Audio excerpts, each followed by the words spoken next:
Hello, everybody, and welcome to the post-Nats review for the Zone ZLTAC Australasian Championships 2022 in Bendigo. Thank you so much for being here. My name is Bootza. I'll quickly introduce our little panel today. We have our good friend, co-founder of the Laser Sports Academy and Aftershock player, Holmes. Welcome, Howdy, Holmes. howdy. And we've got 2022 doubles champion and Vikings player and panel beast, CV. Hey, how's it going? Welcome along, gentlemen. We are going to be looking at teams 9 through to 16 today. This is our our second video of a three-part series. We're going to be doing 1 through to 8 in the next video. We've got we're in the mid-tier here, and one of the things that we've been credited upon by international teams is just how strong our mid-tier is. So we're going to have some really riveting conversation, and we're going to look at some numbers tonight. And I think we'll get kicked off straight with team number 16 in Aegis. And isn't it appropriate that they were the equal highest climbing team? They climbed 5 spots. They were sync listed at 23. They basically sat at 21st the entire comp until the final day when they decided to win a whole bunch of games. They climbed to 16th in the end. Now, I'm going to go straight to Holmes on this one. Holmes plays with these guys in the home state of South Australia, in Adelaide. And he knows them well. How did you see it, mate? How did they do this big climb on the final day? Yeah, so I guess I think the way why I reckon this is the way it happened was Aegis has historically been like one of the weaker teams at home, like especially like pack on pack in terms of like individual, mechanical skill ability. Aegis is more of our we put the players that are very much up and coming, that are like probably been thrown into it earlier than some of the other guys. So when we're training at home, they'll go into a game against Apex and Aftershock.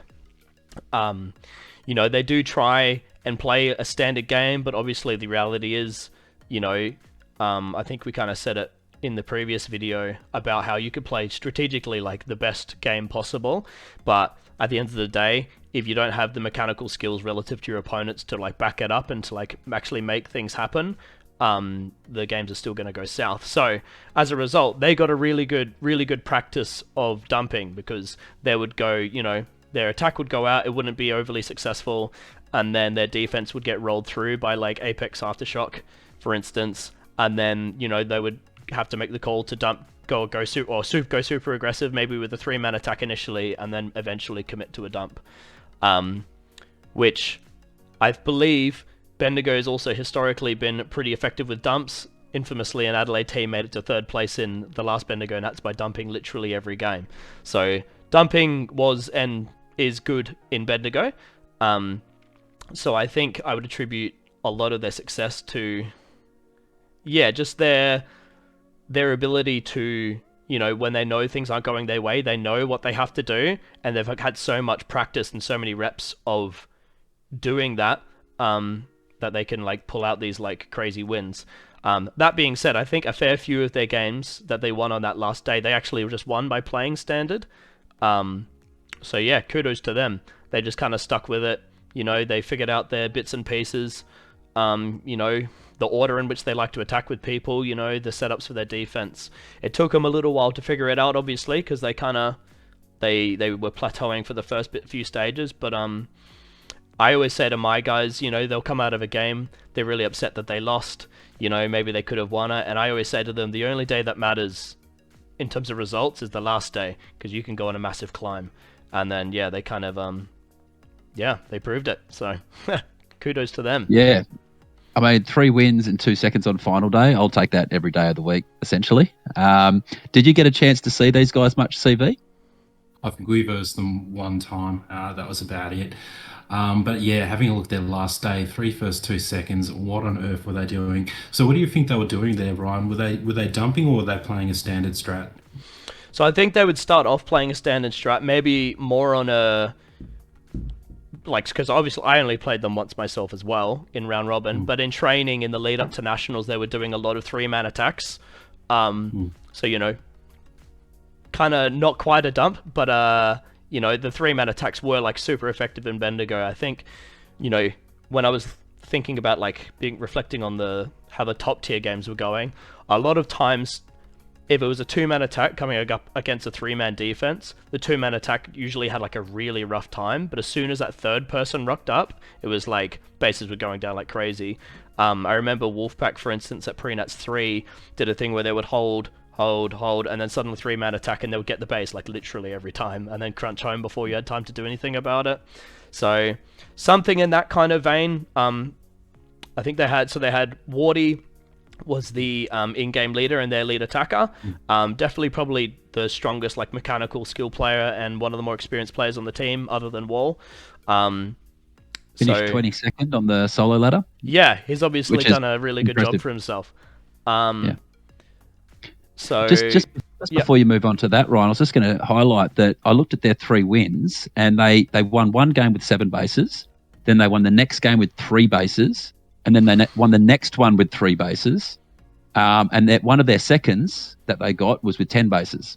So it was actually playing more like strategically well that got them into the position that they got into by the looks of things. And I think, one of the secrets to going further up the ladder is to being able to play any game, right? Like you can play the dump game if it's on. Like if a team dumps, you've just got to play the dump game. You've got no choice, right? You need to be able to play that game. You need to be able to play the controlled game and all the different variations of it. So it sounds like perhaps the results of having multiple teams to train against in the Adelaide scene is also starting to shine through with some of your mid-tier teams as well. Is that fair to say? Yeah, absolutely. I think Aegis, in training, even if we came up against Aegis in a training game, for instance, it was never like a complete write-off. Like if you weren't like sharp, like keeping sharp, like strategically and on your mechanical abilities, they could catch you out. Like I'm pretty sure we dropped we dropped a few games to them in training. So they're definitely like capable of like, if you give them an inch, they're going to take an inch. Give them a mile, they take a mile. And yeah, so I think also what was good for Aegis is being able to verse like all kinds of different skill levels of players and teams, because obviously we had like the Apex Aftershock more towards like the top, and then in training Anomaly and Adrenaline were like very competitive with each other, and then Aegis typically in training was like having the least success. Obviously they were probably had a lot more learning opportunities and stuff and all of that, but yeah, they had opportunities to verse like teams of all kinds of tiers, which means they had like a whole variety of like game states that happened. So yeah, and we train every week. In the lead up to Nats, each team was probably able to play like 7 or 8 team games, so it adds up eventually, and you get the reps. And yeah, it pays off when you get to nationals, I guess. And can you tell us a little bit about some of the individuals who are like the up and coming players on that team? Yeah, 100%. So if we look at the solo ladder, we actually had, so Wardy was at the top as the lead attacker, highest base average, really high average score of 10k, GRC of 1.49, very impressive. And then the 2 next players were actually 2 like first year players. So Pogsley and Benny. Benny's been playing League for quite a while, but he's always just been, I think he's only like 14, maybe turning 15 soon. So he's always been like a little bit too young, I guess. We didn't have the team slots to kind of allow like more people to play. And then also he just was in a stage of his life where he wasn't like super invested, but I guess he hit like 14. I think it's 14. Apologies if you're not 14, mate. He got to a certain age and he was like, you know what, laser tag's actually kind of cool, and he's actually committed pretty hard in the last few months leading up to Nats, and yeah, he's an absolute gun. He's really good. He's getting really good. I'm excited to see. We haven't had like a good training session back since we've been at Nats, but I'm really excited to come up against players like Benny after they've been to that first Nats.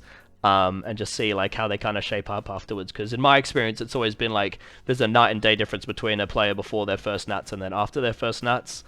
So yeah, super impressed with Benny. Pogsley was a really unique player in that he was the first player from Adelaide that came from a site that wasn't Megazone. So a couple years ago, we had a site open up at Mount Barker called Game Lobby. It's about an hour's drive from most of us. So I was, about 2 years ago when they opened up, I approached them about like trying to like help them run like a local league. So I ran that for about a year and a half, and Pogsley was one of the first players that actually joined. He stuck around through all of it, and then since I've stepped away from going down to Mount Barker to help out run the local leagues, he's stepped up and he's I think he actually works there now. He runs the local leagues. He knows how to do the formats and everything, and mess around with the God Box. So he's really stepped up, and it was quite a historical moment for us because it's always just been Megazone Noarlunga, and like everyone we know and play comes from there. But now we have this other site an hour away, and to have a player representing that site be able to go to nationals is super exciting because it makes you think, well, he's, like I said, first, he goes to his first nationals, comes back, now he gets to bring all of that back to the local league at Mount Barker. So I'm really excited to see what happens up there. So that's Pogsley, and he was so as far as I'm aware, it was between Pogsley and Benny, depending on who was in the game, I think, that would start out on attack with Wardy, like the opening batsman, and that's definitely reflected in their results. They had the highest average scores of the team other than Wardy, and the highest base averages of the team other than Wardy. So, this team had 4 new people. The 2 other new people were Darwin and SSG. So Darwin's probably played a similar amount of seasons of league to like Pendragon, who we mentioned like an anomaly in the last review. They're like siblings, so they started around the same time, probably around a year of playing league, and it was only in like the last 5 months of training that they actually started training for nationals, because we heard there was no team slot, so we're like, all right, we're gonna throw everyone's going to nationals this year. But yeah, Darwin's he's just one of those players that started to pick up the skills and like the understanding of the game really quickly. He's a really curious guy. He's always keen to like have a long chat about like strategy and stuff, so he's got a good mind for it, I think. And SSG, or Rebecca, she's played for quite a while now, probably a year and a half of league, and then in the same boat as like Darwin, Pendragon, and Benny, they're all the people that we kind of recruited at the same time. Like, no team slots, we're going to send as many people as we can, we think you guys are ready. Bam, you're all, here you go. Yep. Have fun. So yeah, Hurricanes 2.0, mate. Yeah. So SSG, just really impressive player. She's got I think she's got a big focus on like being a really good defender and communication and stuff, and that really shows. Not many people get past her without her letting the entire arena know. It's just one of those things that we see time and time again. Having a lady on your team is really beneficial because their voice really just pierces through everyone else. So as far as I'm aware, it was SSG, Darwin, and the Wall were locking down the fort at home. Occasionally going on 3-man attacks and stuff. And then it was, Wardy, Pogsley, and Benny were the offensive powerhouses. So they had a really nice, like, opening setup, I guess, which probably shows, like, in those, you were saying in a couple of the games on the last day that they won by, like, 3 bases. That's kind of like those types of games is where, like, having a really strong starting opening positions, like, super beneficial. So you don't need to bat. You don't need to bat super deep if that's where the games are going. If they're going to 3, 4, 5 bases, you can have some really strong upper end, and then if you've got some inexperienced players in defence, it doesn't quite expose you quite kind of as much. And it's something we used to do actually. If we knew that was the case with the team, we would force the games to go to 4 to 9 base or 5 to 9 bases in order to expose the inexperienced players. It's a strategy you can play against teams that are set up like that. So how are they actually going to get better? I know you only played them once, CB. Did you get enough of a chance during that game or on the stream, or you probably would have been prepping for your games? Did you get a chance to see anything or enough to be able to offer something for them to move through to the next tier? Just the obvious things here. So as soon as those first years get, they've had a taste now, so they'll go through, take their experience back, and work on those skills.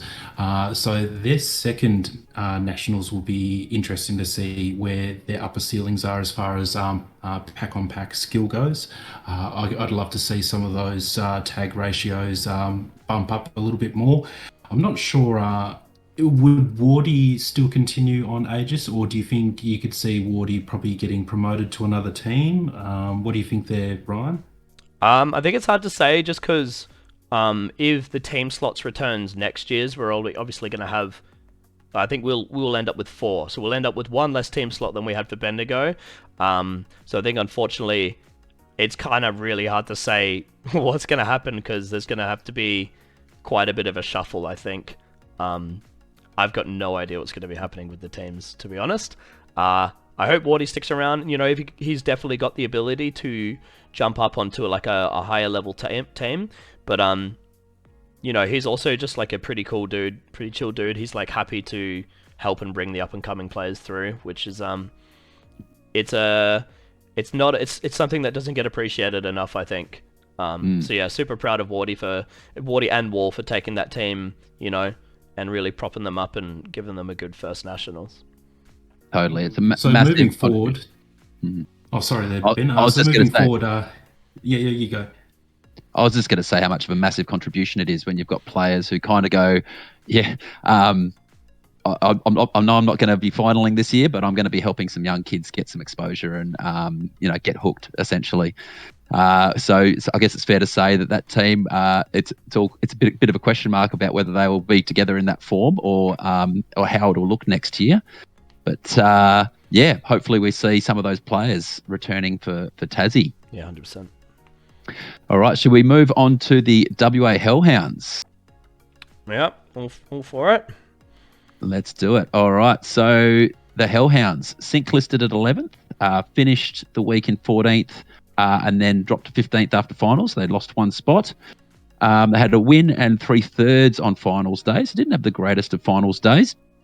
These are a team that you guys probably battled a lot, CV, I'm guessing, in that part of the ladder. How did playing against the Hellhounds go for you guys, and what have you got to say about how they played strategically?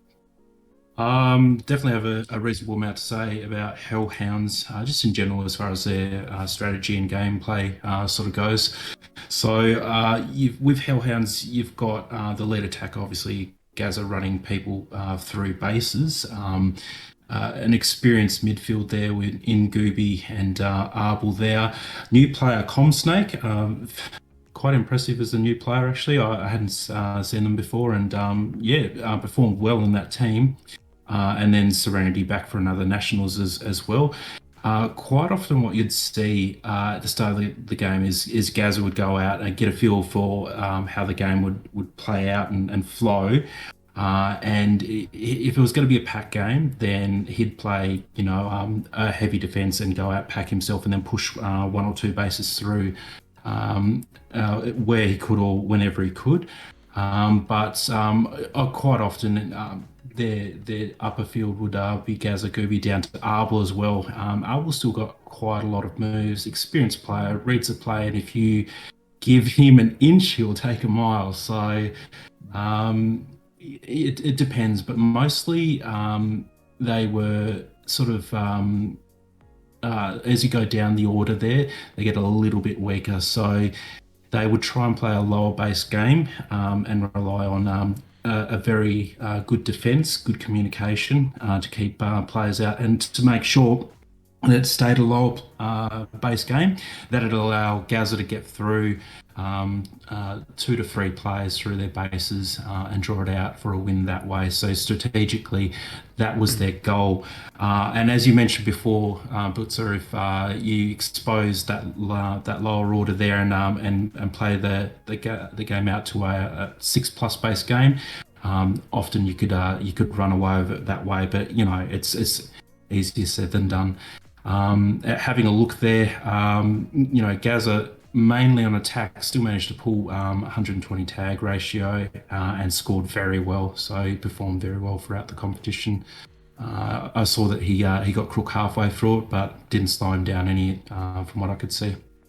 It's interesting you mentioned the like that slower style of game and a focus on defense and just trying to get those, the like 2 to 4 base type thing, because they actually had of the teams, they had the third lowest average in round robin, second lowest in Cascade 1, and after Cascade 2 they were like in the middle of the pack. But it's something that's definitely seems to be reflected in their average score as well. And yeah, I think it's it's definitely the style of play that I prefer as well. But it felt like unless every team was doing that, most games didn't feel like they would stay in that kind of a state for very long. The games always broke out most of the time towards that like 7-8 minute mark, and someone starts getting too many bases, and then suddenly everyone's having to play catch up, and now everyone's on like more than 4 bases. So yeah, no, it's interesting you said that.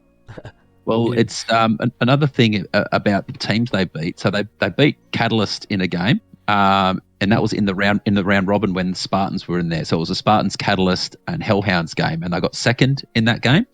And they were also taking points off Sabers, Outlaws, Orcas, who are all, good teams up in that 10th-ish area at various stages of the comp. So they had the strategy to beat the top teams. However, it's not always the best strategy to play around the mid-tier, because the mid-tier games do tend to break open a little bit easier than the higher tier. So it's a case of knowing when to play which kind of strategy. And also Commander Stake is a new player. I got to see him on. He was commentating, I think, one of the nights, and I actually thought he sounded quite articulate. He clearly thinks about the game. I think he's going to be a great young player for that scene. But he would have been raw, of course, coming off Laser Force and picking up the packs the first time. I think they've got one site down in Rockingham area somewhere where they can go and play on the packs, but it's not the same. So yeah, they would have. That's it takes some adjusting and learning for that. Where did they actually play Commander Snake? They played Commander Snake in defense with Serenity. That's normally where I'd see them play him. Let me think. I'm just trying to recall here. One thing when you're attacking their defense, they have really good communication. If you look through their statistics, they were trading on pack very well, high tag ratios, except for the one individual that probably gets stuck in the worst spot in defense. There's always one poor sod that has to take one for the team, probably Commander Snake. He's got a slightly lower tag ratio, but everyone else is near 1-for-1 on tag ratio. Absolutely phenomenal. So what you tend to see to start with those guys was at least a 3-man D with one Flight and Gaza pushing out for a bit of a sniff, has a look at the situation, then a quick smash with whatever player was on point with Gaza at the time. If you got suckered into a low base game with these guys with their pack on pack, the high tag ratios, it would be very too close for comfort. So the game was basically not to let them play their game. Otherwise, you're basically risking some victory points there, competition points, I should say. So, a thing to note was very good communication and defences. So they always knew where you were at any given stage, who was up next, and make it difficult to go for and crack a base. Did you get to play them much, Ryan? Yeah, we actually versed them a few times. They were usually like once in round robin, and then we versed them quite a few times in Cascades as like the lower seed, I guess. We had, they're definitely one of those teams, like you said, Bootza, that they strategically, like Gaz is like a really smart player. He makes a lot of good calls, and then he's got Arbel to bounce off of. Like I remember like from reffing and from playing against them, like Arbel and Gaza kind of like, have a bit of a chat in games and stuff to like bounce off each other and figure out the best thing to do.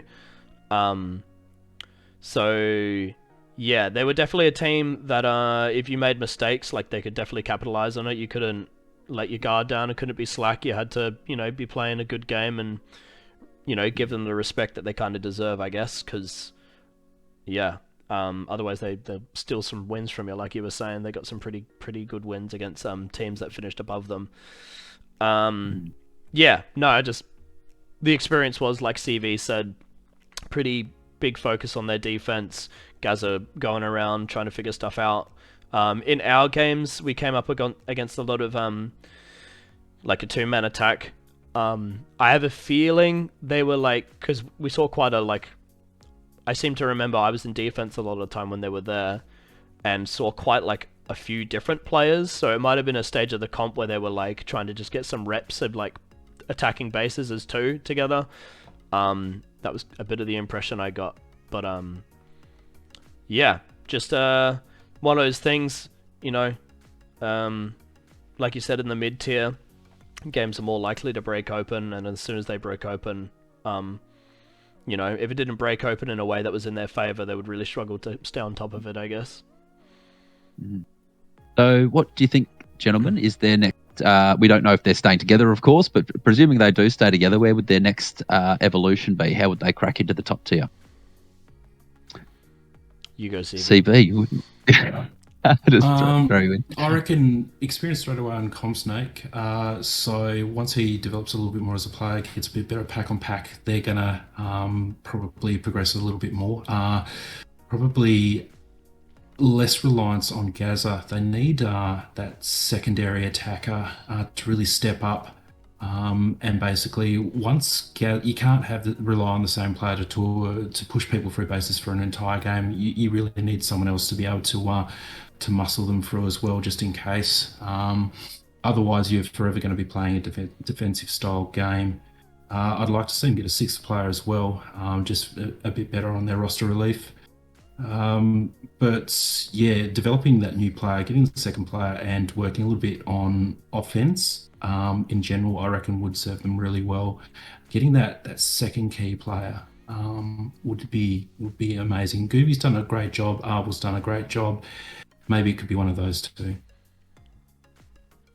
Yeah, right. When I looked at the list and I wasn't there this year, I thought, they could really do with a second, like another Gaza, and I guess everybody would like two Gazas, wouldn't they?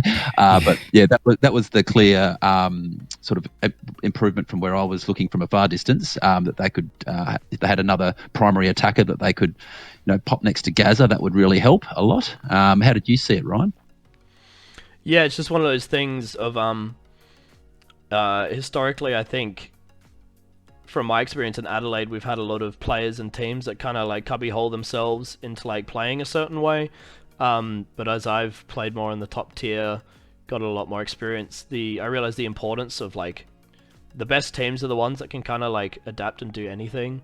So if your roster is built in a way that you can only play a certain way, that's obviously going to be a really big limitation.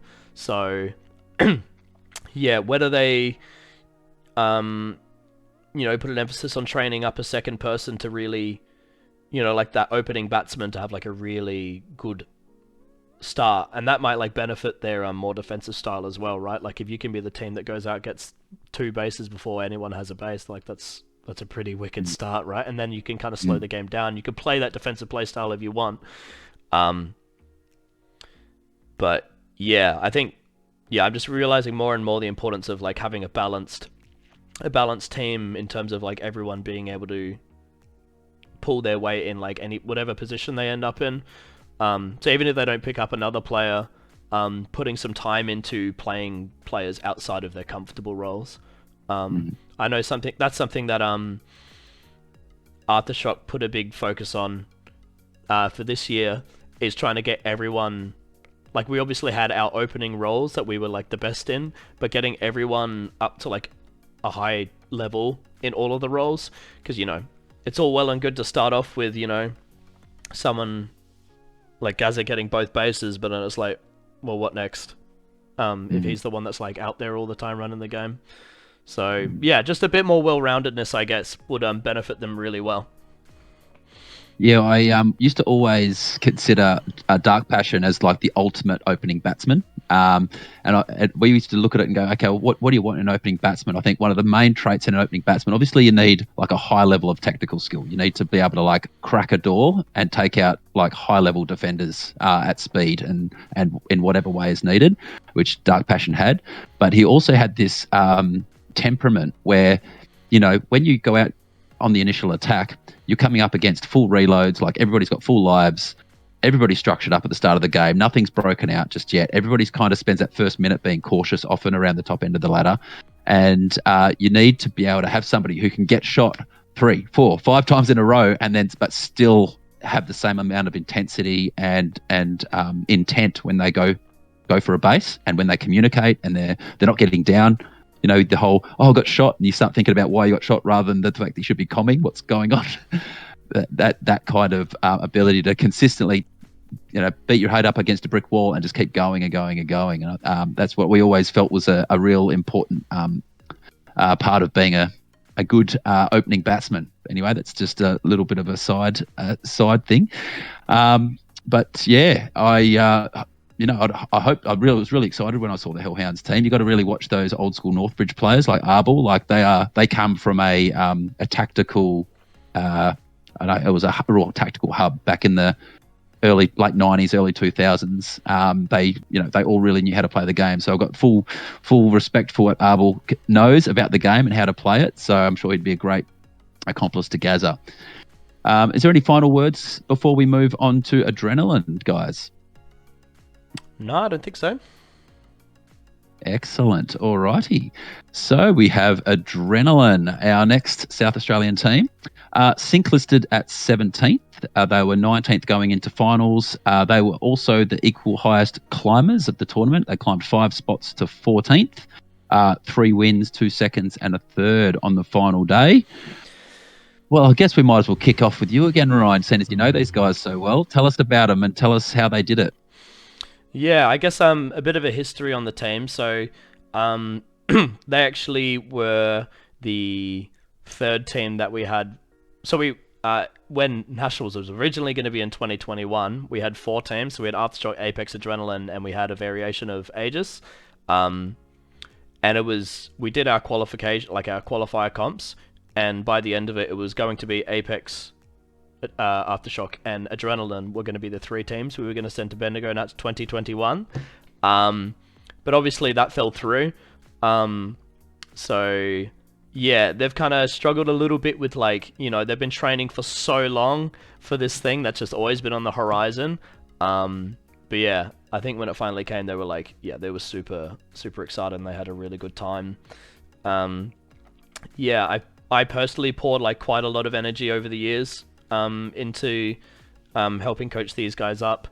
And yeah, I super proud of just eat every single one of them.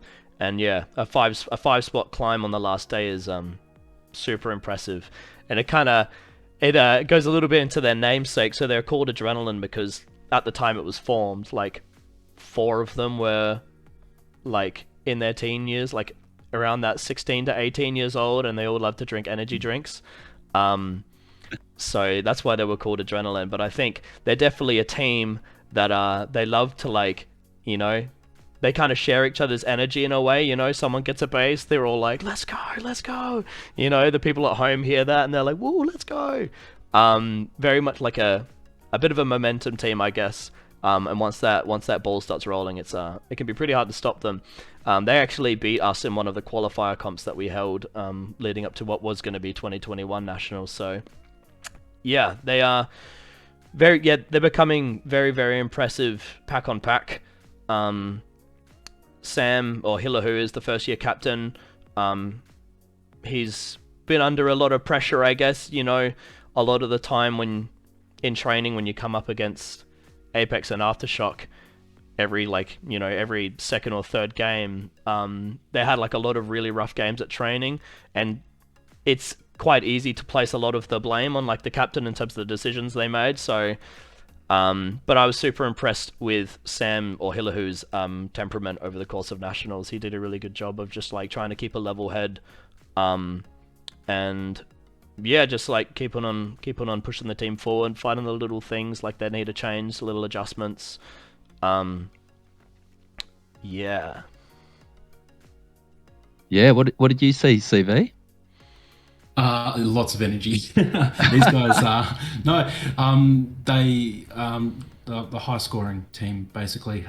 Players like to sort of break a game open, score bases, Not so much a defensive team like the others that we've discussed so far, but they are out there to score a high base, fast-paced game, from what I could see. Players that I noticed straight off. So you've got a Hark, which we know is a good, consistent player who performed really well. A new one I hadn't seen before, no idea, done really well as well. There's exceptional performance there. 90% tag ratio, 1.15. So I can tell his score ratio. He was one of their main attackers. He's out there scoring bases, blowing things up. And Hillahoo, so first year captain, geez, it's a lot on your shoulders there. Took a bit of a dip on tag ratio, obviously, because he's probably coordinating the rest of the team, but we're still up there getting a lot of bases for the team and scoring reasonably high as well. But yeah, I noticed these guys they like to try and break a game open. Yeah, so looking at the average scores, did they average higher than the other teams? They averaged up around the 35 mark. They were kind of a little bit more middle of the pack. There's not like a massive difference between the ones around them, but yeah, a little bit of a middle of the pack in terms of their average pack points. I was noticing they, despite their keenness to play aggressive and be good at that style of game, they actually did win some defensive games on the final day. So they won a game with one base against the Dingoes and Leviathan, convincingly actually by 7k on field points, and then they won another one, close one, by 2k over the Archangels and Anomaly, and that was a 3-base game. So, and then the other games there was a whole mixed bag in there in terms of how many bases in the other ones, but they did demonstrate some diversity in the way they could play, and they got wins in those games, which is great. Is there anything you can share with us? What are they learning at the moment, Ryan? Are they going to stick together, and what are they learning at home at the moment in order to get better for next year? Yeah, so as far as I'm aware, they're going to stick together. I think they're a pretty good unit. They all get along. They're all like playing games together all the time, which is obviously good for just like a bit of team bonding and building synergies and stuff. So I think CV was pretty spot on in terms of like how they play. So they go out with like Sam and then No Idea as their opening batsman, left-hander. So he's not new. He has played on Aftershock in 2018 and 2019, but in those years they placed, I can't remember what they placed 2018, but 2019 he was on my team and we placed 21st. So he has been around for a bit, but he's definitely improved like quite a lot in the 2 years leading up to this nationals that was always on the horizon. He's put quite a bit of effort into like getting his paneling better. So if anyone ever took a paneling duel against No Idea, they probably would have really struggled. He's got really good paneling. Super impressed with him. And then so Sam, you kind of alluded to his like tag ratio being very low. It was one of those things, I think I said in the last video as well, that's probably something that you see quite consistently with those like those less inexperienced in-game leaders, where they're having to devote quite a lot of their energy to like thinking about the game and the things they have to do, and it's not as pre-programmed into their brain that they're able to like keep up on that like pack-on-pack ability. So I think in the coming years, like Sam's a really smart player. He plays the game strategically, he plays it smart, and it's one of those cases again of they do their best to play the game strategically and in the best way, but sometimes just with like less even like individual pack-on-pack ability, because all of those individuals pack-on-pack are like really good. They're getting insane. But I guess a little bit more experience with those more nuanced things that are a little bit harder to identify.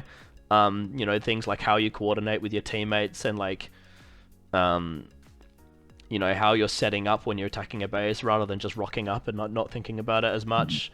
Little things like that, even if it's not that specific, it's kind of hard to put a point on it, but they just need more experience is all it is. Harkrage, been playing for ages. He was, he's one of those players that no matter what team is in, he's consistently like scores very high and has a pretty good tag ratio. You see here he was just short of that 1.0 tag ratio, but yeah, he's just a unit on any team he's on. He's just consistently good at shooting people. I think for and then for Jesse is probably one of the most standout players that we've had for their first year. He's got that really tall. He's like 6 foot, a little bit like 6 foot, maybe 6'1", super lanky, super quick and like athletic. He's one of those guys that like he's just good at everything. You know, you go watch him like roller skate and he's like acing it on his first try. You go watch him bloody, I don't know, play any video game he's never played before. Within a few goes, he's like the best at it. Arcade, smash it, you know. Whatever sport he would be in, he would get really good really quickly. And that really showed in laser tag as well. His pack-on-pack ability. You've already recruited him for Tasmania by the sounds of things, mate. No, that's not what yet. I'm hearing. No, maybe we'll see what happens. No. Your people are speaking to his people right now. Yeah, that's where it's at. Yeah, something like that. No, I would absolutely have him if that was the way it ended up. He's also just like a really, really good guy, a really good kid. Super courteous, very, very polite. You know, he's one of those guys where like if you shoot him in the arena, he'll be like, nice shot. You know, if you get his base, he'll be like, oh, nice base. You know, he's I don't think a negative thought ever crosses his mind. He's just like really, really good guy. And I'm super impressed. I'm gonna fly down there. I'm gonna fly down there and start trying to drag him to Queensland if you keep talking. No, it's not allowed. I'll literally fight you for it. Sounds like the model player that everybody wants to have in their scene. 100%. Yeah, super excited to see where he goes. Jeb and Jesse are kind of like the dynamic duo. They've been friends for a really long time. Their story was they started playing the social league, like the social members nights together, playing members formats, and then eventually Akira, who now owns Megazone, she was working on those members nights at the time, and she was like, these guys are getting pretty good, and she was like, you should join League. So they joined League together. They initially, they would sit together by themselves at a table. They would be a bit like, oh, who are all these guys? But eventually they started picking up the skills of the game like super, super, super quick. Dynamic duo, you'll always see them in defense together. Even if it's just those two and no one else, they're really hard to deal with. They have some ability of just like, they just know what the other person's thinking. They know what the other person like wants to do in any situation. They just work off of each other really, really well.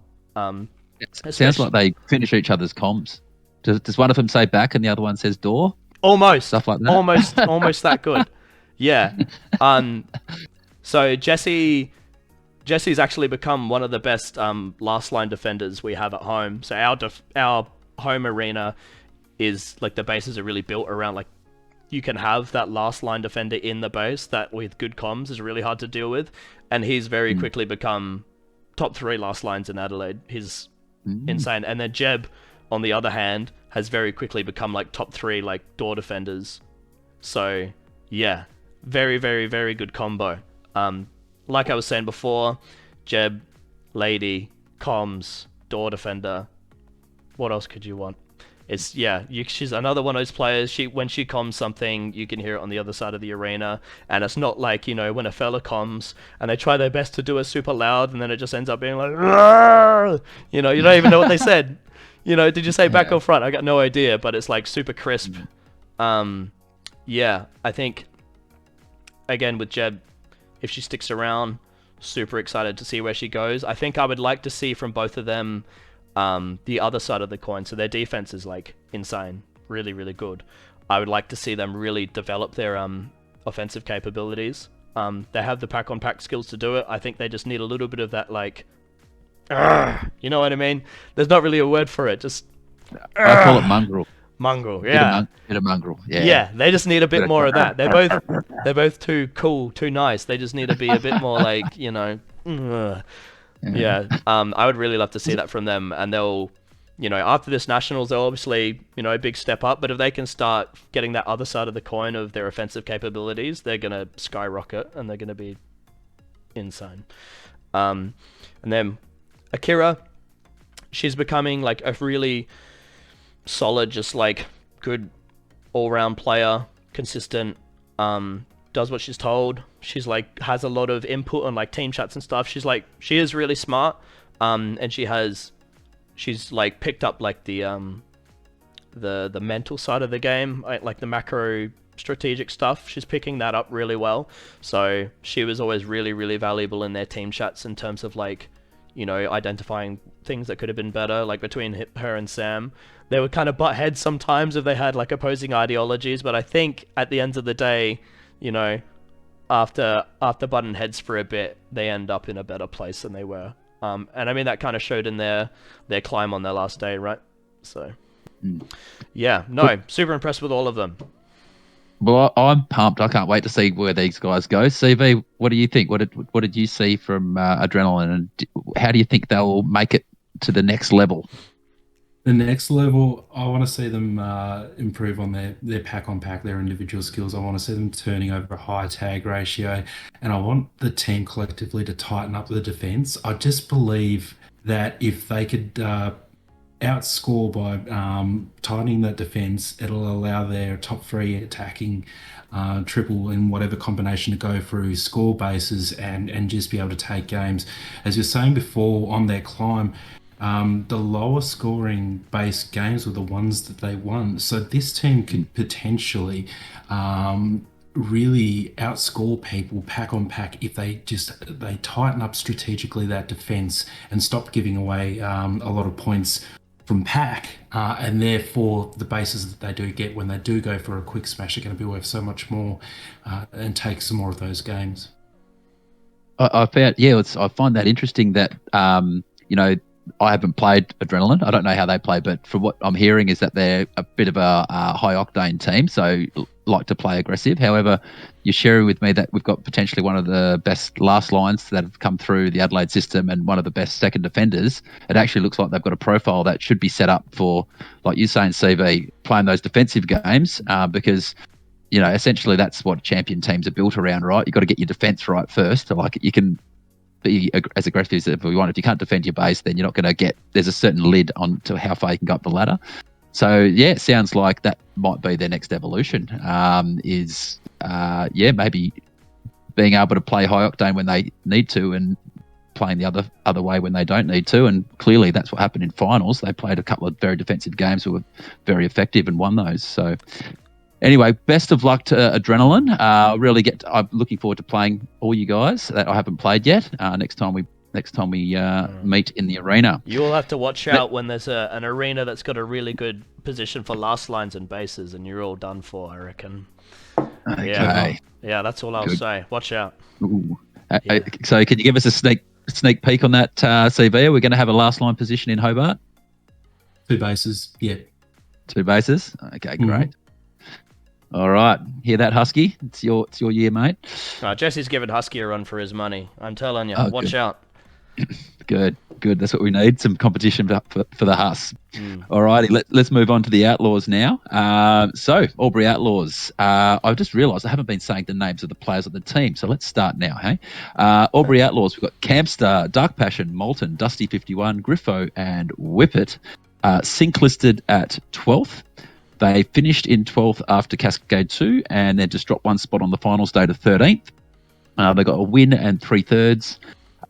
And some of the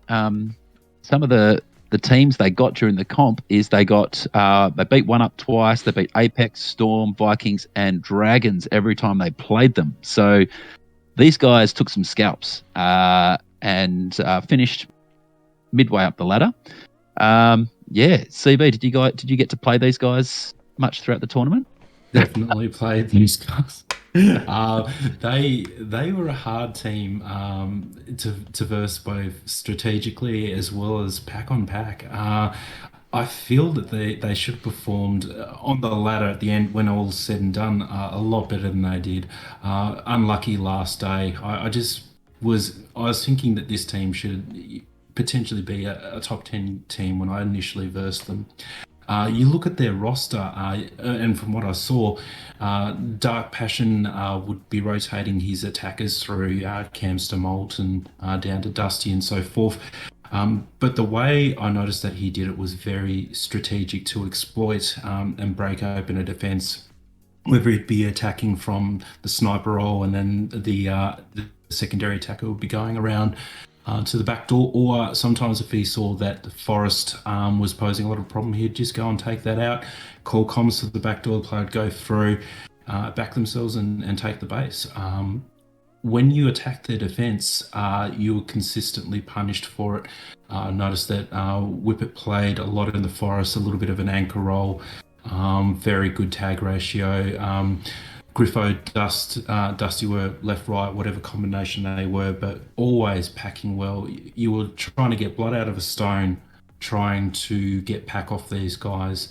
They played very well strategically. Most of the time, I noticed that it was a two-man attack of some description, and they had absolute confidence in their three-man defensive setup that would hold the line. And I noticed very specifically that they like to keep Forest as well as some sort of sniper role mutually supporting each other, with the third defender often cruising around from, I believe, airport or whatever combination of base it was, through to the back door and sweeping through in that fashion as well. A combination of Whippet and Griffo and Dusty in that held out quite a lot of high tier players, and that allowed for Dark Passion to push Campster and Molten through bases. One thing I noticed this year though was Campster had a huge leap in skill. Just consistently better from the years I saw before. Most of the time I'd verse him, he was beating me most of the time, and it was just out of skill. I'm just like, well done, mate. This guy's obviously improved very well, and you know, I believe scoring 32nd on solos was well earned actually. So he's one to watch in the future. So yeah, that's just a quick summary anyhow. Yeah, I found it interesting that their thirds that they got on the final day were actually significant. I mean, some of them weren't far from second, but they were all considerable from first. Did any of you guys notice how they were switching from their standard, the three-person defense that they obviously trusted very well, into a more offensive structure when they got behind? Did you guys notice if they were doing that well, or if they were calling it too late? Or yeah, I'm curious to know if you had any insight into why they might have not have been so far off first in those 3/3 that they got on the final day. Or you, CV? I'm not sure entirely when they'd switch to that three-man attacker, but I do believe that they would have kept their anchor, someone in Whippet's role, and plus sniper to cover Whippet so that she could keep the front door down, and a little bit of the back door from sniper and as in a combination together. But it'd only be for a quick smash. I believe when they scored low in some of those games, it was when Dark Passion couldn't rotate players through bases and got bogged down. And obviously when you have to switch to a three-man after that's already occurred, you're behind. I just believe it didn't work out on the final day for them. I believe they deserved a higher rank than what they got there, because just pack on pack versing these guys, it's always tough. So I believe that something broke down with getting those initial bases, and once you're behind and the game's broken open, it's hard to catch up. Yeah, and that can happen in a game, can't it? Sometimes it just doesn't work in attack, you know, and sometimes you get over the line because your defense might have a ridiculously good game, but quite often if the attack breaks down, it's not looking good for you. Yeah, okay. So, Ryan, have you got anything to add about the Outlaws, or did you see anything during the tournament you'd like to highlight? Yeah, we versed them a few times. We versed them also at like a lot of a variation of them at Prenats 2 and Prenats 3. Like CV was saying, they very much back their defense and their field pointing game. Quite interestingly, I remember a few games during the comp where they would be down 2 or even 3 bases, and it wouldn't seem like they swapped to go aggressive. They backed their like defense and their pack points that heavily, but they were coming out and winning games like 2 or 3 bases down just off the back of their field points, which is pretty impressive. it's all well and good to make strategic decisions based on like the bases that have gone down in the game, but it's really hard to read how well your pack points are relative to the other teams. So yeah, massive kudos to them. But yeah, maybe what we saw on that last day was like they'd I can't be 100%, but my impression would be that they very much backed that style of play of heavier defense, 3D, 4D sometimes, and then like a sniper, but like always getting field points, obviously, because they were winning games 2 or 3 bases down. But I think quite a bit of the game would go on, and like the bases would, like the other teams had, would be quite a bit higher than what they had. So maybe they would take a little bit too long to adjust to going more aggressive. And then also, I seem to remember in a couple of the games we versed them, it wasn't like okay, there's just like Dark Bastion roaming around. Okay, now there's like the second attacker. Okay, now there's like a 3-man attack. It was always like all or nothing in a way. Like I remember quite a few games where they would dump towards the end of the game, but not necessarily with enough time to really catch up. Like even if they got all of the bases really quickly, the other teams were so far ahead on bases that it didn't really matter. So yeah, maybe it was one of those things where it did them well earlier in the comp, where they would be able to, even though the other teams are 2 or 3 bases ahead during the game, they just keep playing the same game state and just back in their field points. But then towards the end of the comp, I guess the other teams got better at field pointing themselves. Maybe they're exchanging more heavily on each other, and leaving the Outlaws alone. And because they hadn't played outside of that playstyle until the last day, maybe that's why we saw a bit of a drop from them. Yeah, that can happen too. If you get, it's one of the, I guess, pitfalls of being too good defensively is that you can get left alone once you've got a reputation that the base is going to be impenetrable. Essentially, you just have attackers at your base for less time, which means less field points. So, yeah, that ability to, we used to call it keeping your base juicy. You might have heard Beefy use that one. He says at least Ryan? once every training, yes.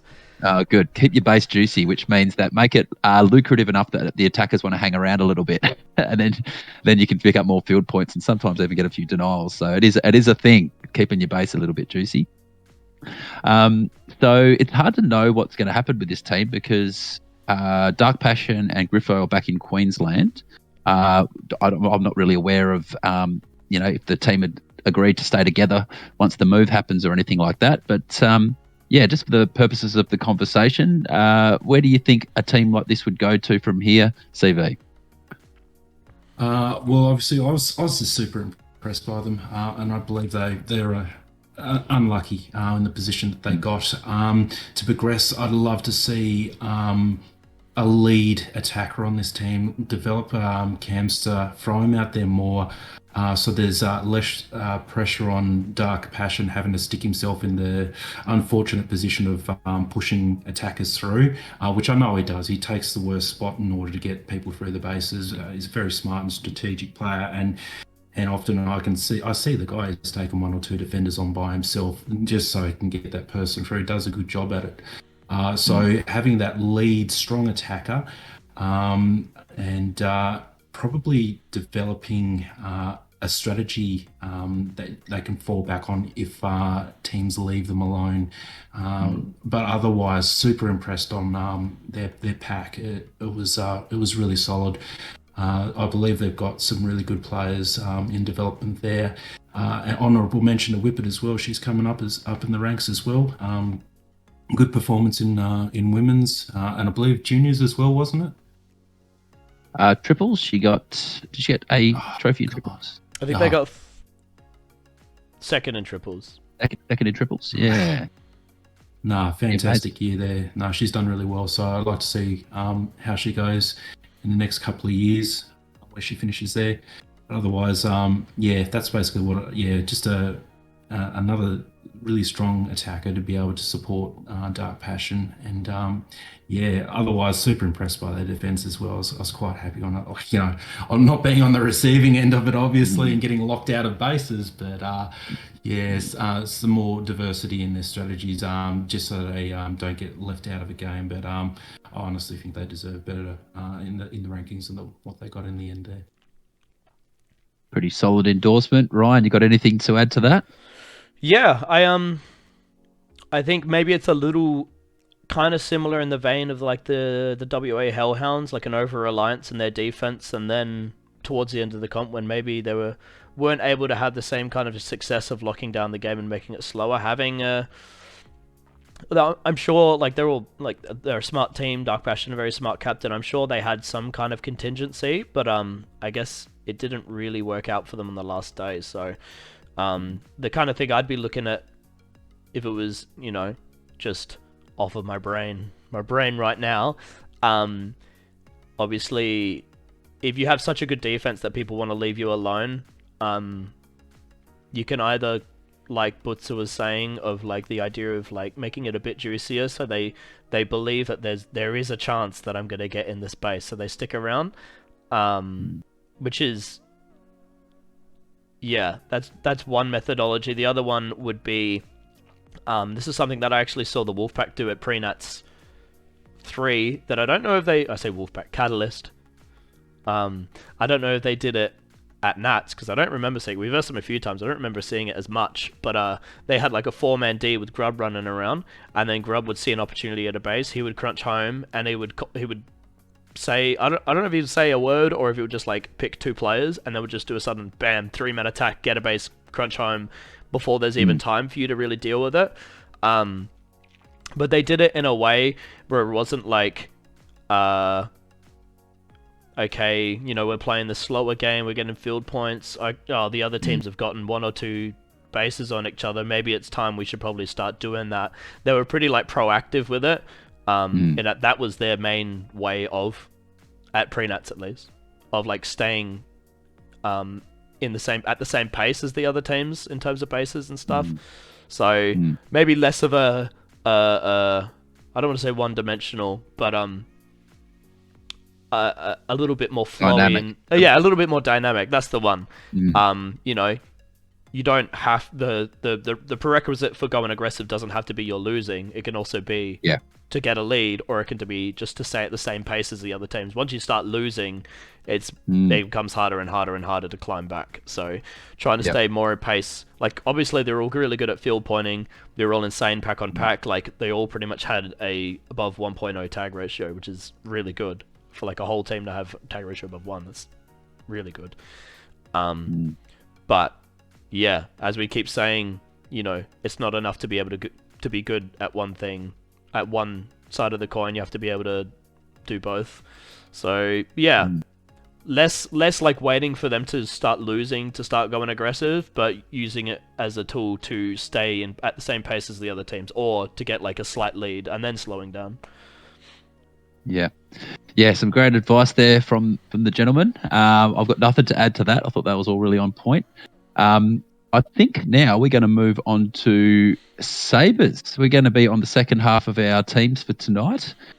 We have Sydney Sabers, who were sync listed at 13th. They finished in 13th after Cascade 2 and then climbed 1 spot to 12th in finals. They had 2 wins and 3 seconds. And they, just a quick observation that I made when I was going through it, is they beat Apex in the tournament, but all the other teams that they beat were below them. So they did a really good job of beating the teams they should have. They didn't take any big scalps during the tournament, but they finished around about where they were sync listed. It's about where they were expected. So, yeah, Holmes, would you want to kick us off on this one? Tell me, did you play them much, and what did you see? Yeah, I think we versed them a couple times. I actually saw a little bit more of them through watching like Adrenaline's games. I think they versed Adrenaline quite a few times. So again, another team that has a really, really good defense and a bit more of a priority on defense, I guess. So from what I could tell, they had Zam was their in-game leader, and their lead attacker, and he would go out with I can't remember who would he have gone out with. I think it might have been Polchrome or Princess that he was going out with as like they were the opening batsmen. I think they did quite a lot of two-man attacks with Zam pushing his players through the bases, and he was doing really well. He's got like all of them have like really really crisp timing. They like play like a pretty. Their pack on pack skills are like pretty consistent, I guess. Like they don't always like pop off insane, like other than Spider, but they're consistent. And I think consistency is, if you can get consistent and then you start popping off later, that's probably a good way to go about it. I'd rather have a team of like consistent players than a team of streaky players that, they can have some good days, but they can also have some pretty bad days. And then they had Spider was playing all over the shop. I think he surprisingly wasn't actually the first person out on attack despite having the highest base average. But he was playing that middle position a little bit more, like field pointing, when nothing's happening at home, being that third person to help crack open a base or potentially run in and take the base himself if there's an opportunity. Sometimes, like, I kind of alluded to it in the last thing that we versed them in round robin when they were playing blue, and they were the first team that we saw to actually have someone in the base and using it effectively, and that person was Spider. So he was all over the shop. He was last line, he was attacking, he was the mid, he was all over the shop. But that's probably like a good use of a player like him, that middle position where they're always in the place that like their team needs the most, I guess. I guess we should add, while we're talking about Spider, he topped the solo ladder, and he also got a tag ratio of 1.71, which is nuts. Like, regardless of where you're playing on the ladder, a 1.7 tag ratio is phenomenally crazy. He'd have to be up there in the conversation as the top paneling players, certainly at the moment, but he's going to be, if he keeps results up like this, he's going to go down as one of the all-time greats in terms of paneling players. CV, what can you say, firstly, about Spider? Did you verse him much in the arena? And where, what did you see from Spider? And as one of the best paneling players that the Aussie scene's ever seen, how do you deal with it? Deal with him? Previously, in previous years with Spider, I've contested on the panel and basically gone 50-50 from what I believe. But this year, I believe he's getting better. So Spider is a combination of the thickness, the girth, uses angulation intelligently, and has the reach to come around and not only tag perhaps your chest, but also get a quick tag on your phaser should you expose it. So rather than risk a less than favourable 50% roll on a panel fight, I would take it away, walk around and plug him in the chest and accept the double. It would be the only player that I did that with, probably in the Australasian scene. The other comparable player would be Yor. Once again, large, tall standing player, thick girth, left-handed. However, I believe Spider's a bit harder to verse on panel because just of the difference of nuance on the scene. The Finnish and Swedish players don't favour panel fighting, whereas we're right in the thick of it. So I believe Spider's skills are a bit more developed in that way. So I would try and take on a panel. Spider, no, I think I'm just going to concede the mirror, not verse a lefty that's very experienced on a panel, and just take the panel away and go for the one-on-one. So. Yeah. Yeah, there's something to be said when you got, I think, it's unbelievable how long his arms are as well, and the combination of the arms, the height, the size of his body, everything makes him incredibly difficult to tag. Tell me about the team, mate. Did you verse them much? Did the Vikings come up against the Sabers much, and how was it playing against them? Yeah, absolutely. They've taken a step in the right direction this year. The first thing I noticed was Spider did not come flying at us in the first 2 minutes looking for bases. It was actually a combination of other attackers in his roster, which is over the next couple of years going to develop their attacking experience and less reliance on Spider to push them through bases. Once again, though, still very heavy in defense, which favors them really well because in defense they communicate well, they pack well, and if you let them play that game, they'll take competition points off you, quite frankly. I believe Spider was able to go through after maybe Zam or Polchrome have gone out in their skirmish. He was able to go through after that and exploit, how could I put it, at the start, a prepared defense on full power and so forth. Once the game's shaken up a bit, he's able to go through with a little bit of confusion, chaos, and potentially solo bases. And I have seen him sneak through, backdoor, 3-4 defenders. There's the base, and then he rolls through, takes the next one in similar fashion. So perhaps not having him attacking those prepared defenses enables that particular play style, opportunistic, very well. And then I believe after that, I'd rotate down to Princess and Dart on the attack. Have they, if they do allow a game to break open, but I found with their lower order that if you allowed the game to break open and try and push the game out for more than 6 bases, that's where they'll probably falter. This team excels in 5 to 6 base games and letting them pack and scoring higher pack, they'll run away and take the win if you let them do it.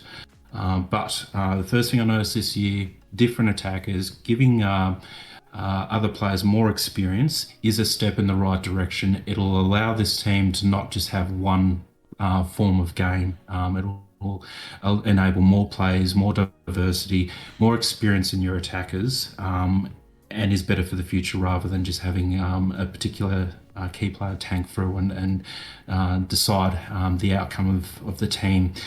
One thing that's always irked me about this particular roster is there's one too many on the team. I just 7-man on the roster.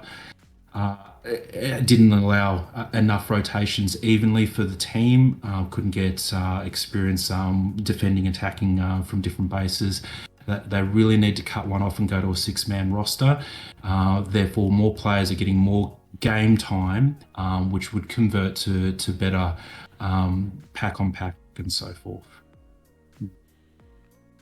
Yeah, and Ryan, have you got anything to add to the Sabers? Where are they going to get their next jump from?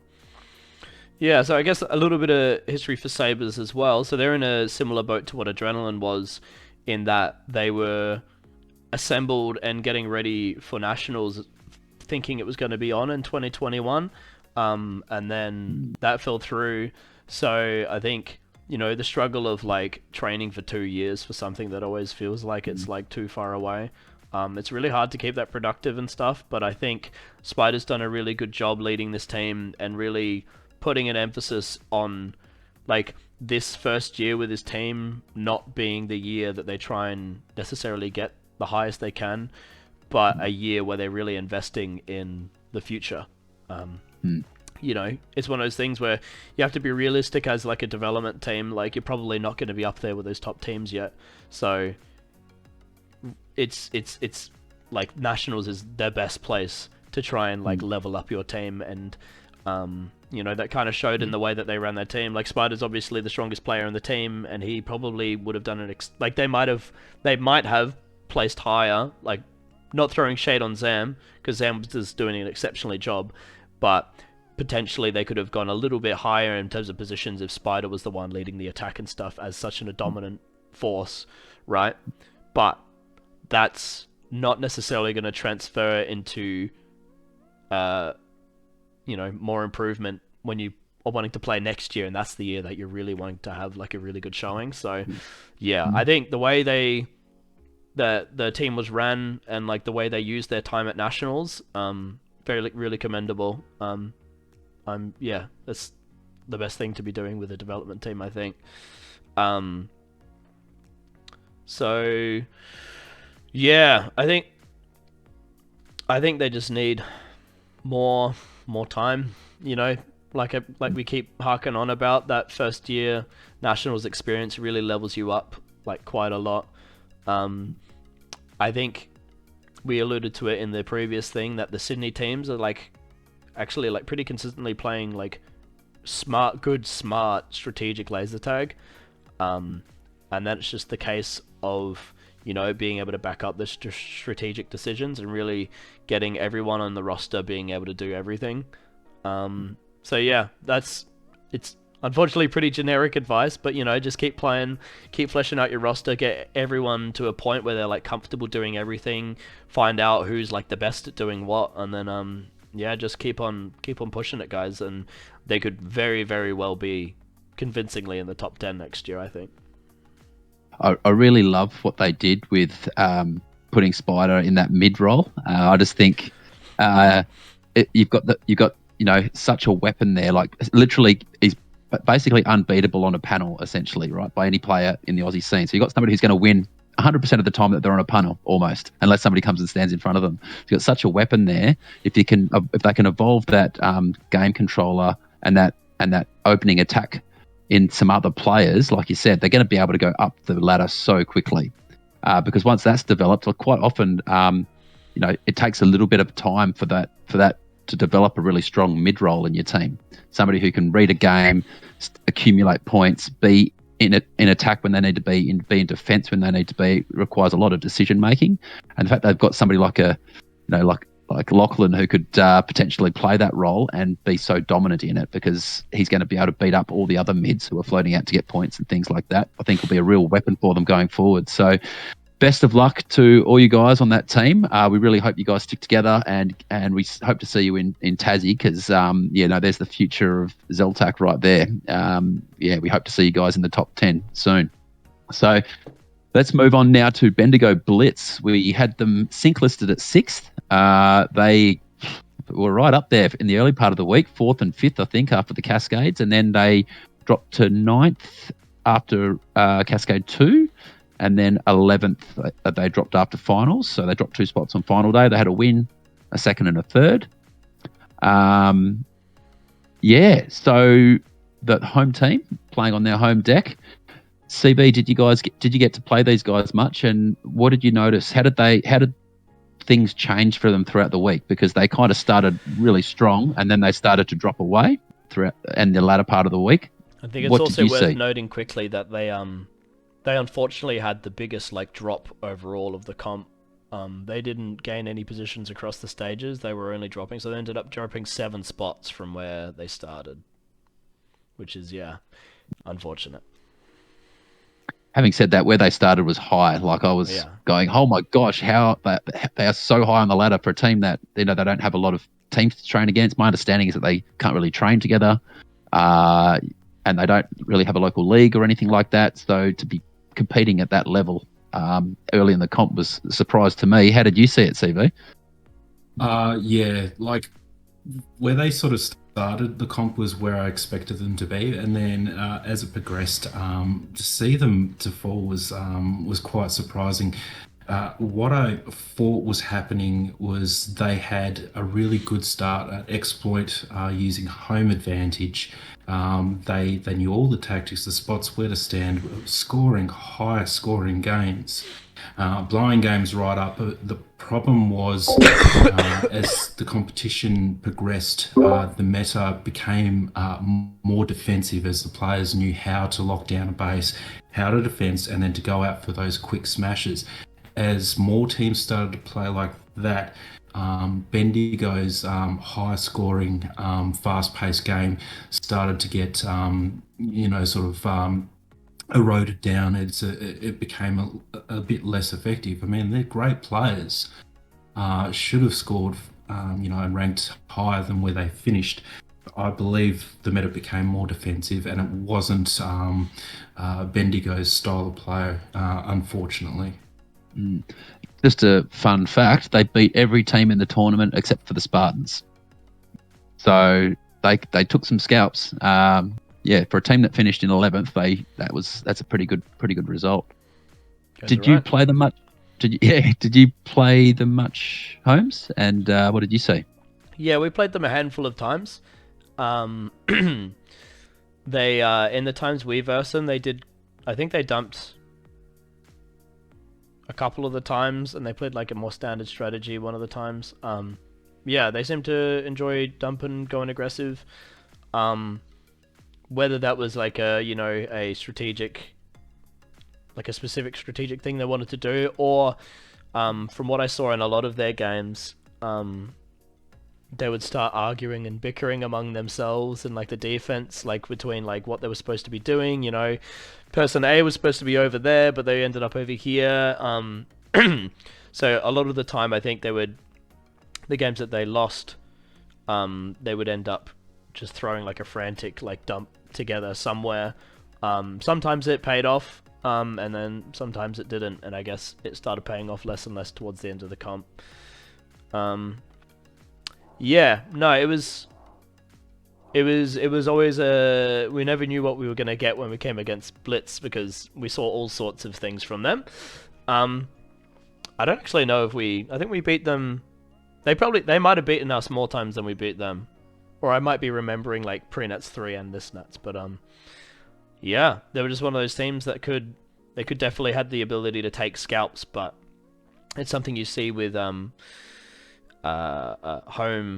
teams. They like start off quite strong, but then as everyone else starts to catch up, it's harder to stay where you were, I guess. And then like you alluded to, Bootza, especially for the Blitz guys, where I had a couple chats with some of them, and they didn't really train very much. They didn't have many opportunities to train, and when they did, they would never be able to do team games because it would just be like some one-up guys and some Bendigo Blitz guys. Which, having the repetitions and like staying like, this idea of like ring rust in like boxing and kickboxing and stuff. Being able to shake off that ring rust by like playing team games all the time at home is like really massive, and that's just like an opportunity that they didn't have. So what we saw basically was just that home Nats advantage just like wearing off as the comp went on, and you saw like the fruits of their labor, not necessarily to do with like anything at their own fault. It's just like how the scenes ended up at the moment, probably a lot to do with COVID. Like Victoria really struggled with it over the last couple years. They've taken a massive hit, so yeah, it is what it is. Hopefully in the future we'll be able to see some more Victorian teams, some more Victorian players coming together, build that scene up again, because individually like all of them are like quite good pack on pack. Yeah, they just need more time and more reps, like playing those high intensity team games to really shake off that ring rust. Yeah, totally. It's like all those little holes that of course cause frustration. We get, if you've got teams locally that to train against, you get a chance to like sort of dust all those out in training at home, and these guys, we've got limited training opportunities. You just don't get an opportunity to see where all those one percenters improvements are. Nationals is their training essentially. So it's very easy to see how something like that can happen. I have to ask, I've done the thing again where I haven't announced the players on the team, so I'm going to do that very quickly now, and only because I want to ask about one player in particular, or two players actually. So we've got Fitzy, Vector, UB Hayton, Extra, 1 plus 4, which is Ben Jansen, Falcos, Worthy 3, and Rep, which is very long roster, 8 people. But my guess is, did Ben Jansen play any games? Yeah, so he played the one, and I think that was in round robin. It was pretty funny. Like, I was actually walking past him, like he'd put his, like he was like, putting his like Nats jersey on. I was like, "Oh, you playing, dude?" And he was like, "Yeah. They're finally like, letting the guns out." Or he said something along those lines. It was super cool. Yeah, he seemed. I mean, he's always smiling, but he seemed really happy to be like to have a game to go in there. And then, as far as I'm aware, I think Rep was actually working quite a lot during the comp, because I remember, I think something to like on one of the days, Falcos like played like triples in the morning or something, and then he was like, right, off to work, and then he just went to work. So I think Rep was also in the same boat, which is why they had like such a massive roster. So Falcos, Rep, as far as I'm aware, Rep were working during the comp. So yeah. So, like, just, clearly they were undertrained. They had a lot of roster changes happening throughout the competition, and they did have a lot of people to practice against before the competition. I actually thought that was a pretty amazing result, what they managed to dish up. Especially, they had to play a full round robin, and then they had to play another Cascade, and the Cascade one was probably the most impressive for me. The fact that they were, okay, finish a round robin high, that's one thing. Then you've got all the hard teams to play, but then to perform in a Cascade after the hard teams, all the top teams have all done their training, played a whole round robin. They're pretty accomplished at that point. They're no pushover, and they managed to still get victories and perform well enough in that first Cascade to basically maintain their spot. I think they dropped one spot into Cascade 2. So I was like really impressed, pretty blown away actually with how well they did. And some of our old school players, CV, how did Rep go? Because in her day, Rep was the number one female player in the country. Back probably 10 years ago, before Chutch came along, Chutch and Annie came along. She was the main woman. She dominated. So how's she going these days? I don't think she played many games, Boots. I think she only played about 4-ish games, and I can't. Yeah, I can't recall if I had the privilege of playing against her in those games, but she can still, hold her own quite easily, and still turf a few players in the bin when she wants to. So. But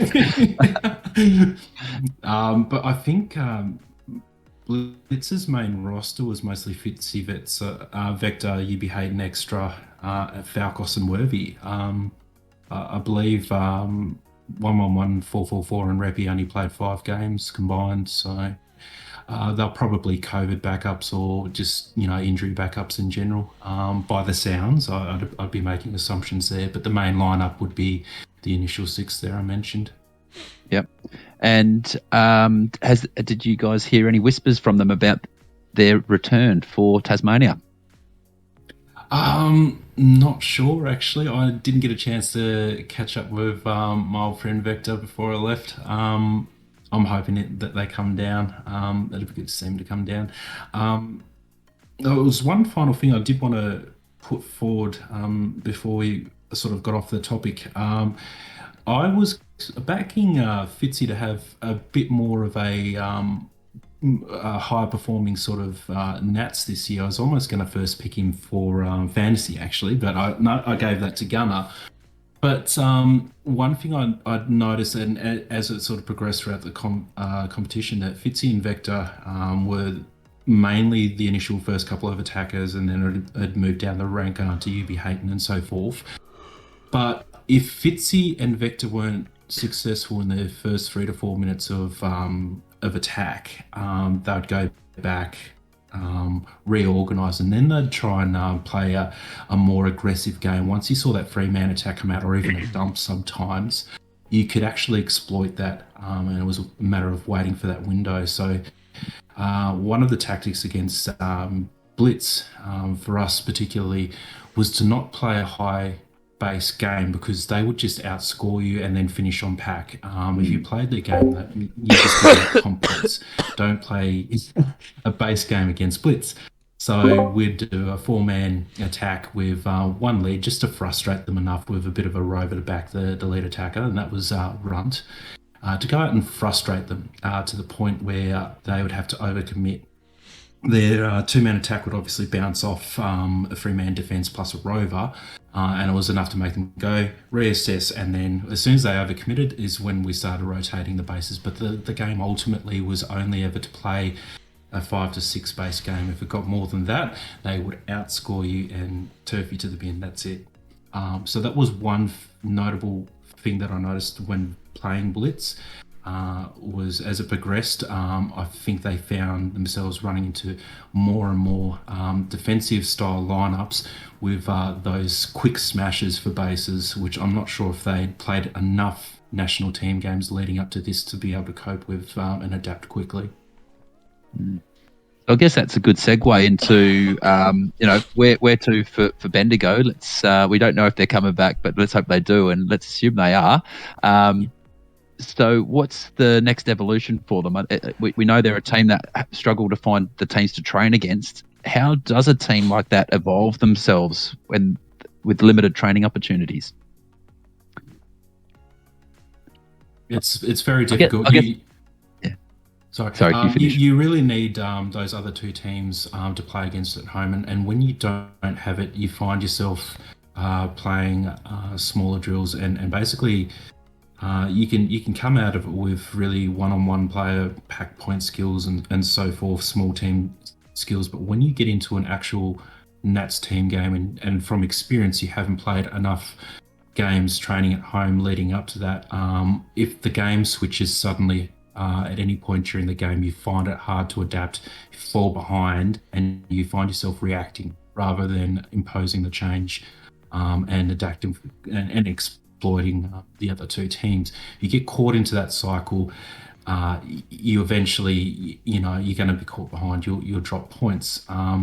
So a team like this has to go and assess whether they're going to attend future nationals. If they are, they're going to have to look at developing a scene, building a player base, and being able to, or even holding more competitions against One Up and various other teams, so that they can get in there and play national team game. There's no point playing drills and other formats if you're not playing the main format, and that's the only way you can do it, is get in there and play competitions and physically play a dozen Nats games a night and so forth, pre-Nat style tournaments, and that's it. They've got to make that decision. That's how they move forward from there. And we're kind of lucky we have so many pre-Nats and invitational tournaments now, aren't we? We can, if you are coming from a scene that kind of lacks the teams to train against, you can at least, it costs a bit more money, but you can invest the money into going to all these extra tournaments. Have you got anything to add, Mr. Holmes? No, it's just like I was saying before, just that call it ring rust. We could call it arena dust, maybe instead. Yeah, it's obviously the best you can do when you don't have full teams is to try and just emulate games. So emulating base play with like 3D to attack or 2D 3 attack and stuff like that. Really, really sharpen up your just like fundamentals. Excuse me. Yeah. Apologies. Really sharpen up the fundamentals and stuff is about the best you can do with the players you've got. The thing you have to be careful with that. So obviously, ideally, they would find the teams to train against. But assuming that they can't, something that I constantly call out my local players for, like in our trainings, is playing in a way that you wouldn't be able to play in an actual team game. It's in our arena, it's a little bit more obvious. Maybe in some it's not as obvious, but there's just like things you can't do, or spots like you just wouldn't be able to exist in an actual team game, because you would just get shot straight away. So I always tell them, like, obviously in this isolated scenario you can play that way and not get punished for it, but the reality is you don't want to do these drills trying to build up your fundamentals and playing in those spots and doing those things you wouldn't normally be able to do when you end up in team games. Like, suddenly, like, that thing, that crux you were relying on, that almost an exploit in a way, just isn't there anymore. So it's kind of hard to describe specifically what I mean, because it's probably like a little bit arena specific. But yeah, I guess if you are doing those attack first defenses, trying to identify like the things you can actually get away with and what you can't get away with. Also, the idea of the Helios era has really popularized the idea, because of doubles and stuff, the idea of like depleting like one defender's health and stuff. So maybe, I don't know how, because I think I spoke with One Up and I think I heard that they did do a lot of base drills, but I don't know if they did it with reloads on or not. I know some people like prefer to not do it with reloads, but I am a big believer in that it's way better to do it in reloads, so that you can get the practice of wearing down that one door defender. Getting used to the process of like, when you should reload in that like situation, and then like how you can capitalize on it once they have to reload. Yeah, doing stuff like that is what I kind of try and put an emphasis on when we do like attack versus defenses at home. But yeah, obviously in a perfect world, they can develop their scene again to the point where they can play against they can play, full team games and, shake off that arena dust. Yeah, absolutely. I think everybody in Australia bands together at this time to, send our support to Victoria that they can build their scene up again. And I'm sure anybody who can help will help. Let's see what we can do. And let's wrap up Bendigo now. Thanks, gentlemen, for your views on how the Blitz went. I thought it was quite impressive and great to see some old school players back again. Let's hope they continue and come back to Tassie. So now let's move on to the Dragons, the big old Dragons, who were sync listed at 10th. They finished in 10th, but they were in 7th coming out of Cascade 2, so they dropped a few spots. They had 3 seconds in the finals, one of them by 2K and then 6K and then 8K, so their losses got slightly larger. They did move up and down the ladder a lot during the week. There was, they finished, 12th after Cascade, after one of the Cascades, so they got a favourable draw, went right the way up. Yeah, went right the way up, finished in 7th, and then obviously had a much harder draw from there, and they finished in 10th place. So, okay, what did we see, CB? Did you guys play the Dragons much, and what did you see in there from the Dragons? Definitely played the Dragons a lot during the competition. Now, one thing we noticed and tried to utilise where we could was we thought that the tail end might be a little bit weaker when it came to taking bases. However, we never wanted to go base dump style against the Dragons. So basically every game that we versed that we knew the Dragons in there, we obviously had assigned positions to counter a dump. And a brief to counter a dump, obviously, because they play a really good dump style game, very organised, communication's very good, and it pushes the game out to be very high scoring, and quite often they come out on top in that style game. So we didn't want that to be forced at any stage, so we didn't want to slow them down enough to force that style of game, but we needed to keep ahead of them so that they'd continue to play perhaps a 2-attack, a 3 defense or something similar. If they played that game, then we believed that they would be slightly weaker than normal with the tail end. Immediately noticed VG Master is improved in leaps and bounds. His pack on pack was very good.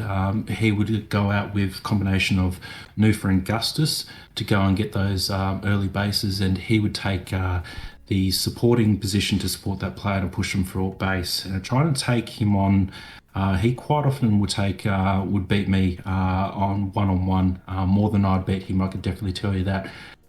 Very smart player, knew where to be to support the player and then go through, push them through a base. And then looking at the next lot, Nufa and Gustus are no pushovers, very aggressive style players, score well, known for taking bases and getting and having good scoring games. I mean, look at Gustus, averaged a 9K average, only behind VG Master on that roster, who was at 9.9, just out of 10K. I believe, you had that a VG Master and that combination of attackers pushing players through bases, but you never knew when they were just going to go flip the coin and then we're going to play a 10-base game and dump. And when they did, it was very successful. I believe most of the times that when they did it, they'd at least get a first, if not second. It's quite a reliable strategy.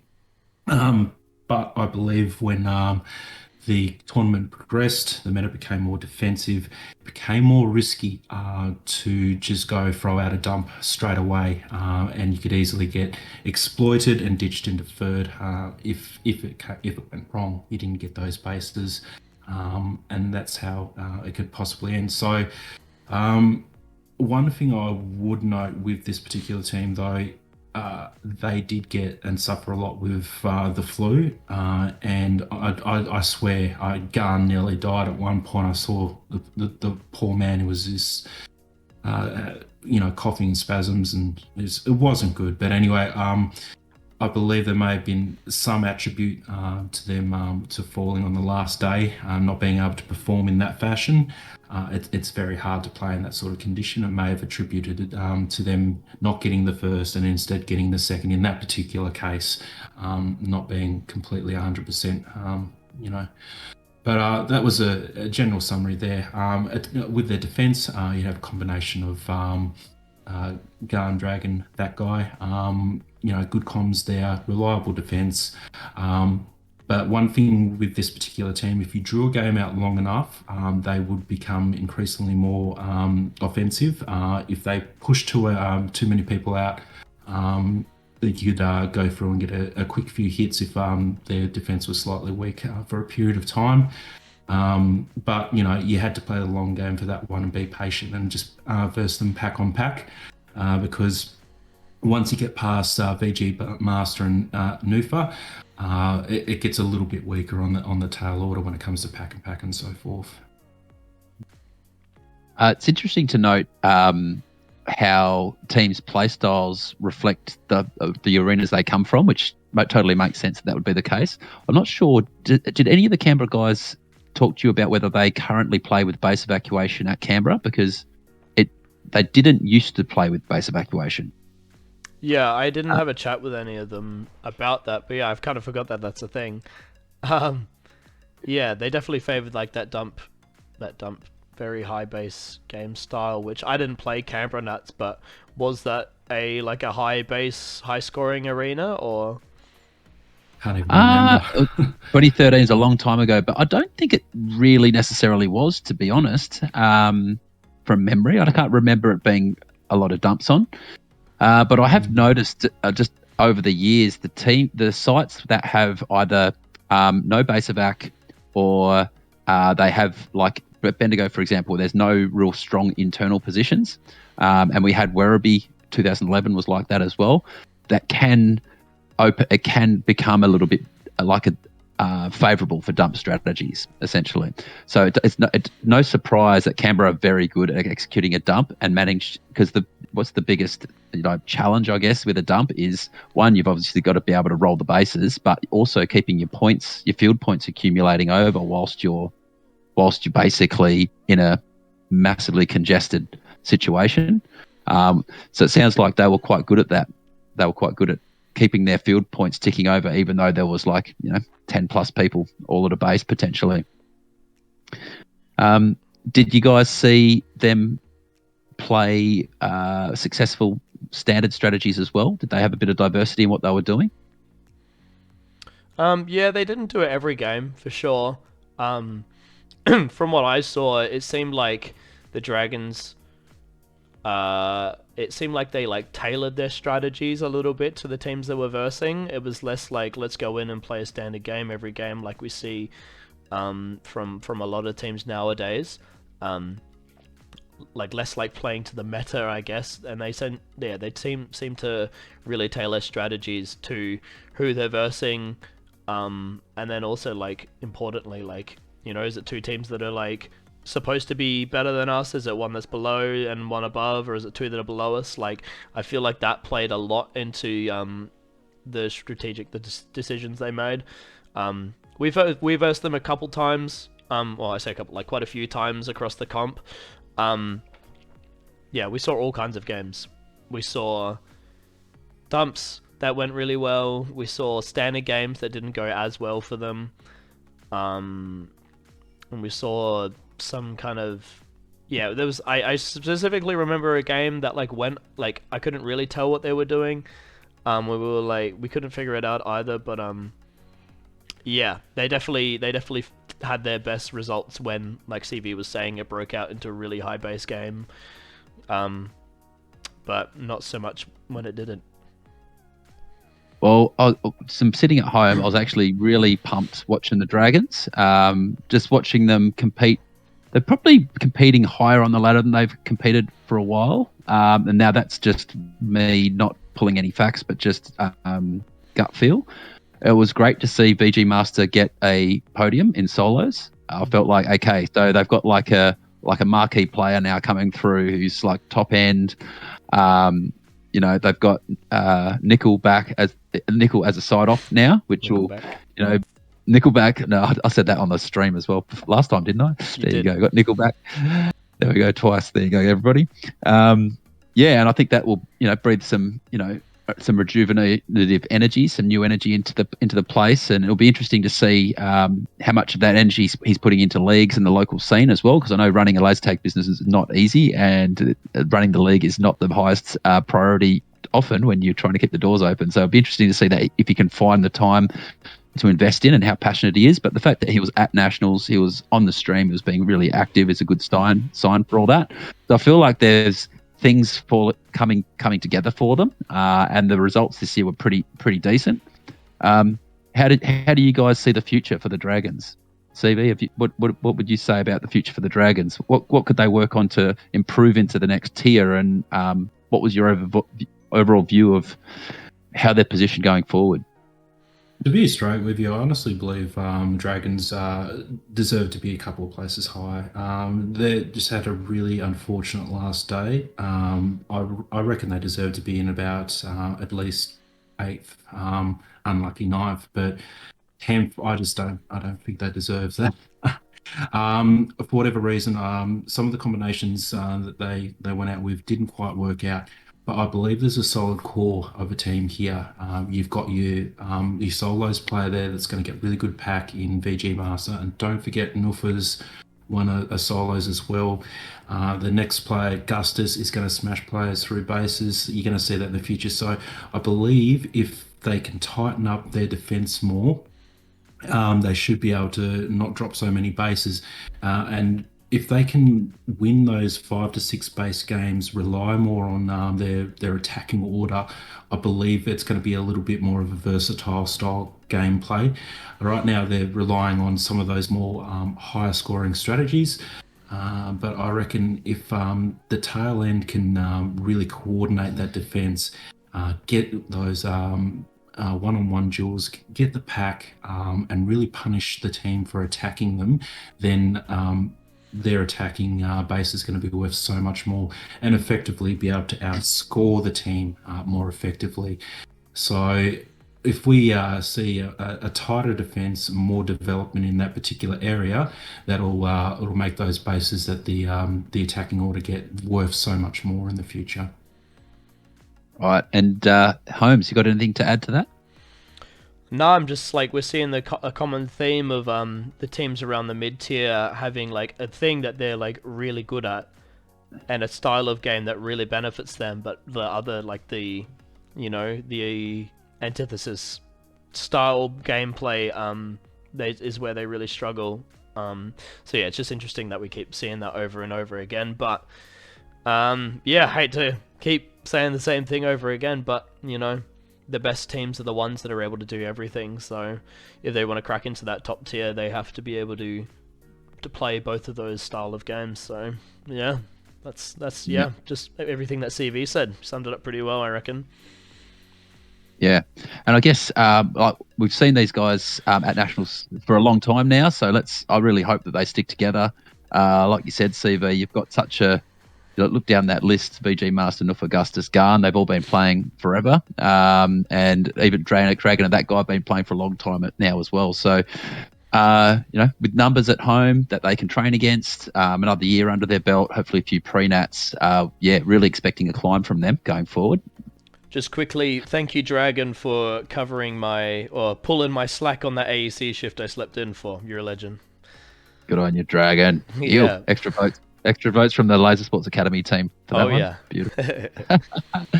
Alrighty, so let's move on to our final team for tonight. And CB might know a little bit about this team. Sync listed at 9th place, the Hobart Vikings. They come out of Cascade 2 in 6th, dropped 3 spots on the final day. They have Runt, Twinkle, CB, Leper, So Greasy, and Gandhi. CB, what happened on that final day, mate? We played with 4 players, basically. We had to flip a coin between So Greasy and Gandhi as to who we were going to play, and it just so happened that Gandhi was the lesser of the sick players to run, who is still sick even now. from the Nats flu. I've never had a flu go through an entire team I've played on before at a Nats, but this year it happened. We all got it. It just depended on who got it worse, who was good to play.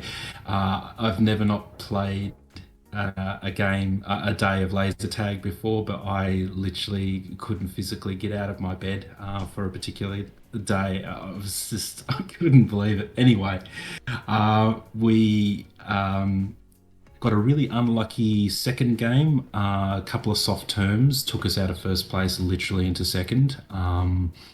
So we're unlucky not to get a first there and at least pull one of those spots back. And then literally our last track game was me trying to get Canty through a couple of bases, and the difference between him being well and being sick was the difference between getting that base and winning the game, and not getting the base and getting turfed into third. So it was a valiant effort by the guys. They tried their best, but it just goes to show you, in order to perform, you've got to be well enough to perform. And it was just a really unfortunate last day that attributed to us dropping from 6th to 9th. So. Well, I was just going to say, so the first game that you guys played was Eclipse, who finished third for the competition, and Apex, and you lost that game by under 2K. And then you went on to play, you got a first, 2 thirds in the finals, and the other 2 games you were within a base of first place, even though you got 2 thirds. So it was just like nothing in it, essentially. And all those games, roll of a dice, you get into a base, crack a base, and at the right time, and you could have been in first place, and it would have been a different story. So it sounds like, it was just an unlucky day, essentially. But in terms of your performance for the entirety of the comp, maybe we'll go over to Ryan now for his view on it.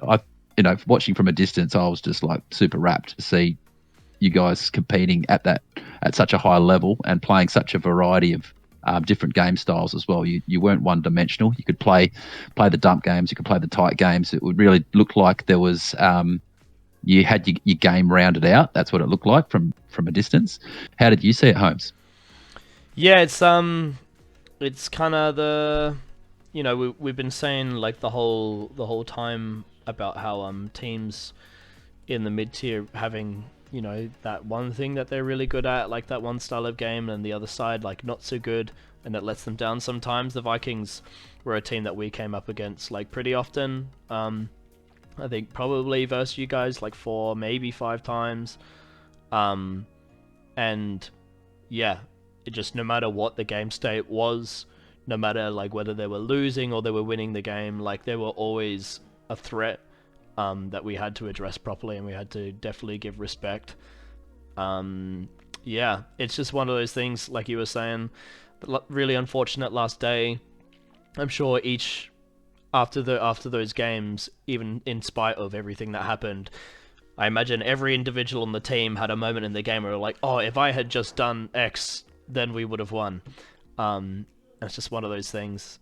You guys definitely deserve to be in that top, like where you were before you dropped 3 positions. Absolutely deserve to be there. But yeah, scary team, very scary team, and can't wait to see what you guys look like in your home arena. I was looking at the individuals on the team. So Runt finished second on the solo ladder. So Runt's gone to that next level now. Hey, so he's now one of the top players in the comp, and he's proven that on several occasions. And I feel like this comp has just gone to another level. Twinkle's got 17th. So Twinkle's always, for me, was always like that guy where you go, oh, cool, he's going to be a good player. What did it feel like playing against Twinkle's, Ryan? Did it feel like he's now become the good player we thought he could become? Yeah, I think him. See if you can correct me if I'm wrong, but from what we saw, it was a lot of Runt and Twinkles going out on attack together, like Runt as the in-game leader and lead attacker, and then Twinkles as that opening batsman. They've played together like a lot, and they just have that synergy down pat really well. So yeah, like I was saying before, that attacking combo rocks up at your base, even though I was saying before how 2-man attacks seem to struggle a little bit against the 3-man defenses in Bendigo. we were always like, everyone has to be super crisp right now, or we are losing the space to these guys. Yeah, so no, both of them very, very impressive. It's good to see. I think Twinkles at the Rumble played on a team with like a little bit of like a haphazard team from memory. So it's good to see him back on the Vikings and being where he obviously deserves to be. It's getting 17th on the solo ladder and being placed where you guys were throughout the comp is no small feat. Yeah. So what have you done at home, CV? What's do you feel the improvement internally, and what have you guys done to prepare for Nats this year? So what we've done at home is sort of develop the local league more, and Runt and Mantis and a lot of the committee have put a lot of work into making sure that league's been running the whole time since Darwin. They've done a really commendable effort, so props there. But basically from that meant that on our training nights that we could field close to, if not 3 teams for just straight up team games all night long, bashing through, playing more team games, because how do you get better at playing national teams? Play more team games. But what we've done to this particular lineup is there's basically no new players there, so you're only as good as your weakest player on the team. And if your weakest player is at least got some nationals under their belt, chances are you're going to do pretty well. But looking at the actual lineup of our attack and so forth, we made a choice at the start of the competition to bump Twinkles up to secondary attack, or that first batsman, rather than myself. As a left-hander, he had an amazing run into the back door of blue and into the back door of green.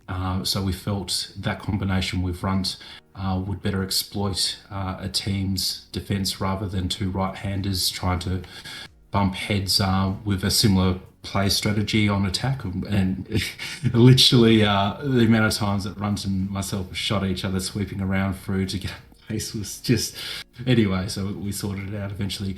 But another major change that enabled the team to go that bit higher was actually introducing Leper back into the roster, into a defensive role.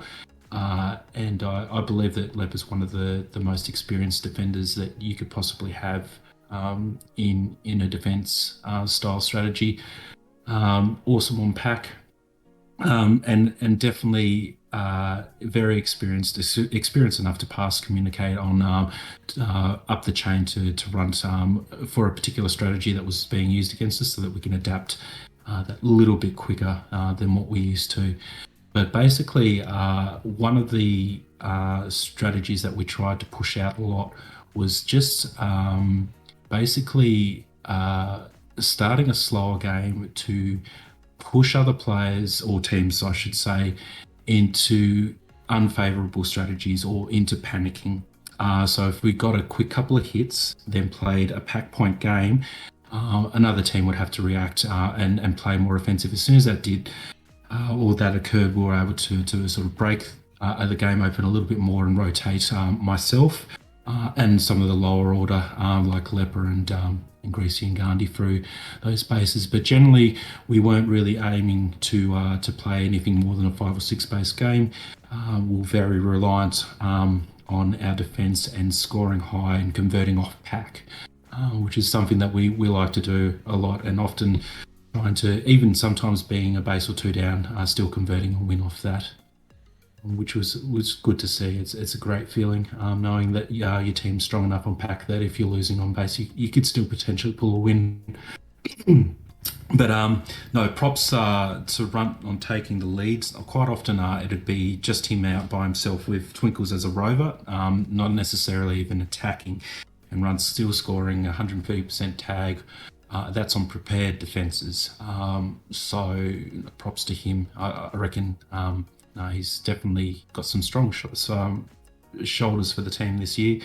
Basically, with support of the left-handed Twinkles coming through, he's doing very well on pack and converting bases using that strategy.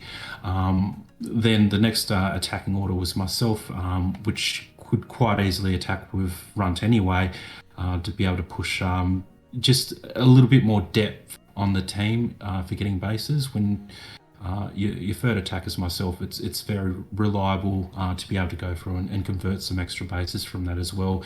And it's not bad feeling that you're leaving a defence behind to be exposed, because you still got a combination of Leper, Greasy, and Gardner there with a solid defence.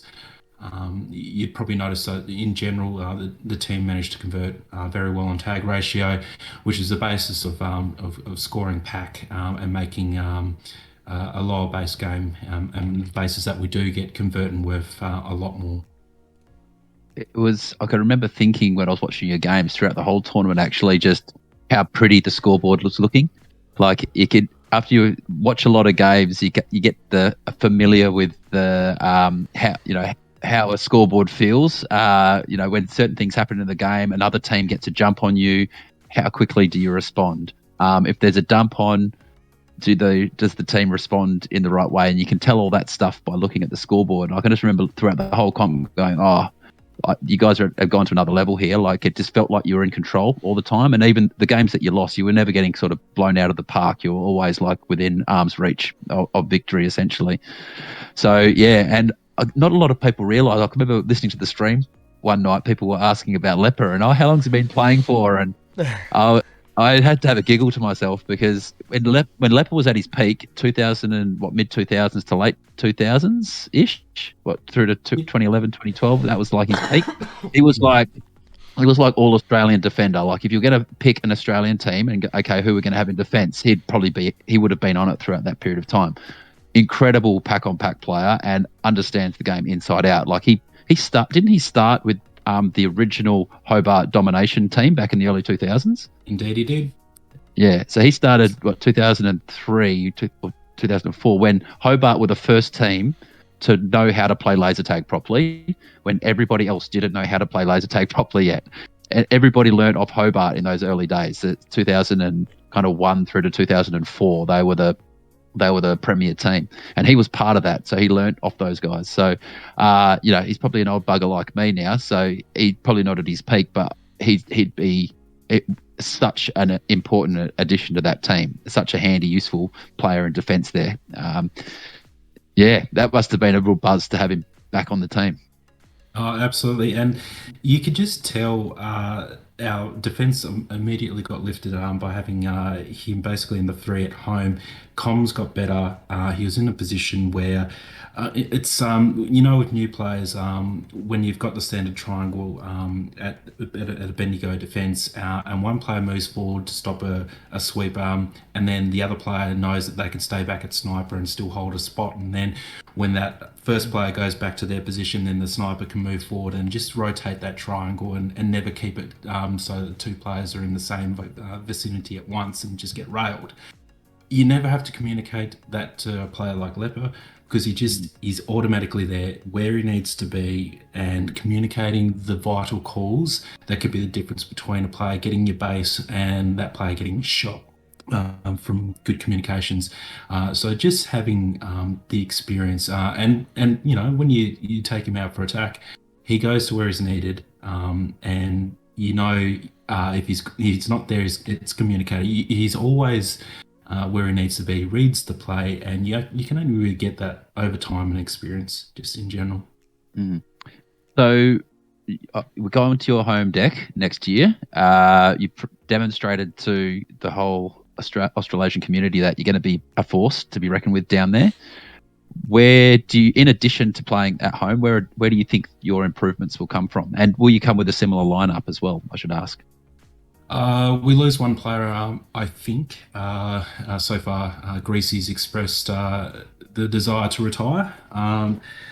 However, he's going to hang around the scene for a bit, so we'll see. But I believe we're going to have to replace a player. So we will probably promote. There's a few players interested in, applying and playing for that tier 1 position. So that's going to be difficult. I really enjoyed actually having a full team of everyone, sort of the full roster coming back so to speak. So we will get a new player. Gandhi is developing, so he's our second left-handed player. At home, plays completely different. So I believe that he's automatically going to be up to where the rest of the team is at home, home advantage. So it'll be interesting. But our Maze obviously plays a lot differently. So I believe the lineup, looking at, say, the first 4 players, probably wouldn't change much tactically or strategically. I just guess it becomes stronger with, home ground advantage. You'll probably find the team will push a lot more on pack at home than in Bendigo. That's just, that's a given, of course. But shame we will have to replace a player on the roster. So. Cool. And Mr. Holmes, have you got anything to... How much advice do you want to give this guy? Because if you give him any good advice, they could just win nationals by the Flemington Straight. So Yeah, I don't know. Do you want to answer this question or not? Not really, but maybe, I don't know. A few more bottles of hand sanitizer, some vitamin C, some nasal decongestants, couple bottles of Vicks. Maybe invest in that, and then relieve a bit of that sickness, and you guys won't have such a bad run on the last day. No, it's Dr. Holmes at your Dr. service. Me, There we yeah. No, obviously, I think if Vikings hadn't gotten super run down and sick, they would have had a drastically different result to what they did. So, yeah, I don't know. Don't get sick. Simple as that. Otherwise, like I said, strategically they play really smart. They know how to play all the different ways of the game. They know when to play them. They have a good fleshed out roster, and it's only going to be better in a home nut. So I don't really know what to say in terms of improvements. So there you go, non-answer. Fantastic. Only joking. Do you know the 2 teams that you didn't beat during the tournament? I'd have to guess. I believe one obviously would be Catalyst. Correct. And I reckon the other might be... I have a feeling looking it's at his either screen. Aftershock or maybe Outlaws. Nah. Ding! It was the Outlaws. It was the Outlaws. There you go. Yes. That's why I was singing their praises so much, because I just remember they were absolute pain in the ass. good on them. Yeah, good job. Awesome. Well, gentlemen, I've got to say that was an absolute ripper of a session. So stoked to have you on. Thanks so much, CV, for jumping on tonight and spending some time with us and giving your insights. We're really looking forward to spending a whole bunch of time down in your home state over the next year as we come to pre-nats and nationals and things like that. Thanks so much for being on, mate. Awesome. Thank you very much for having me. Too easy. And Mr. Holmes, always a pleasure. Always, Thank you for jumping on too. We'll see you next time. And we'll see you, the viewers, in the next video.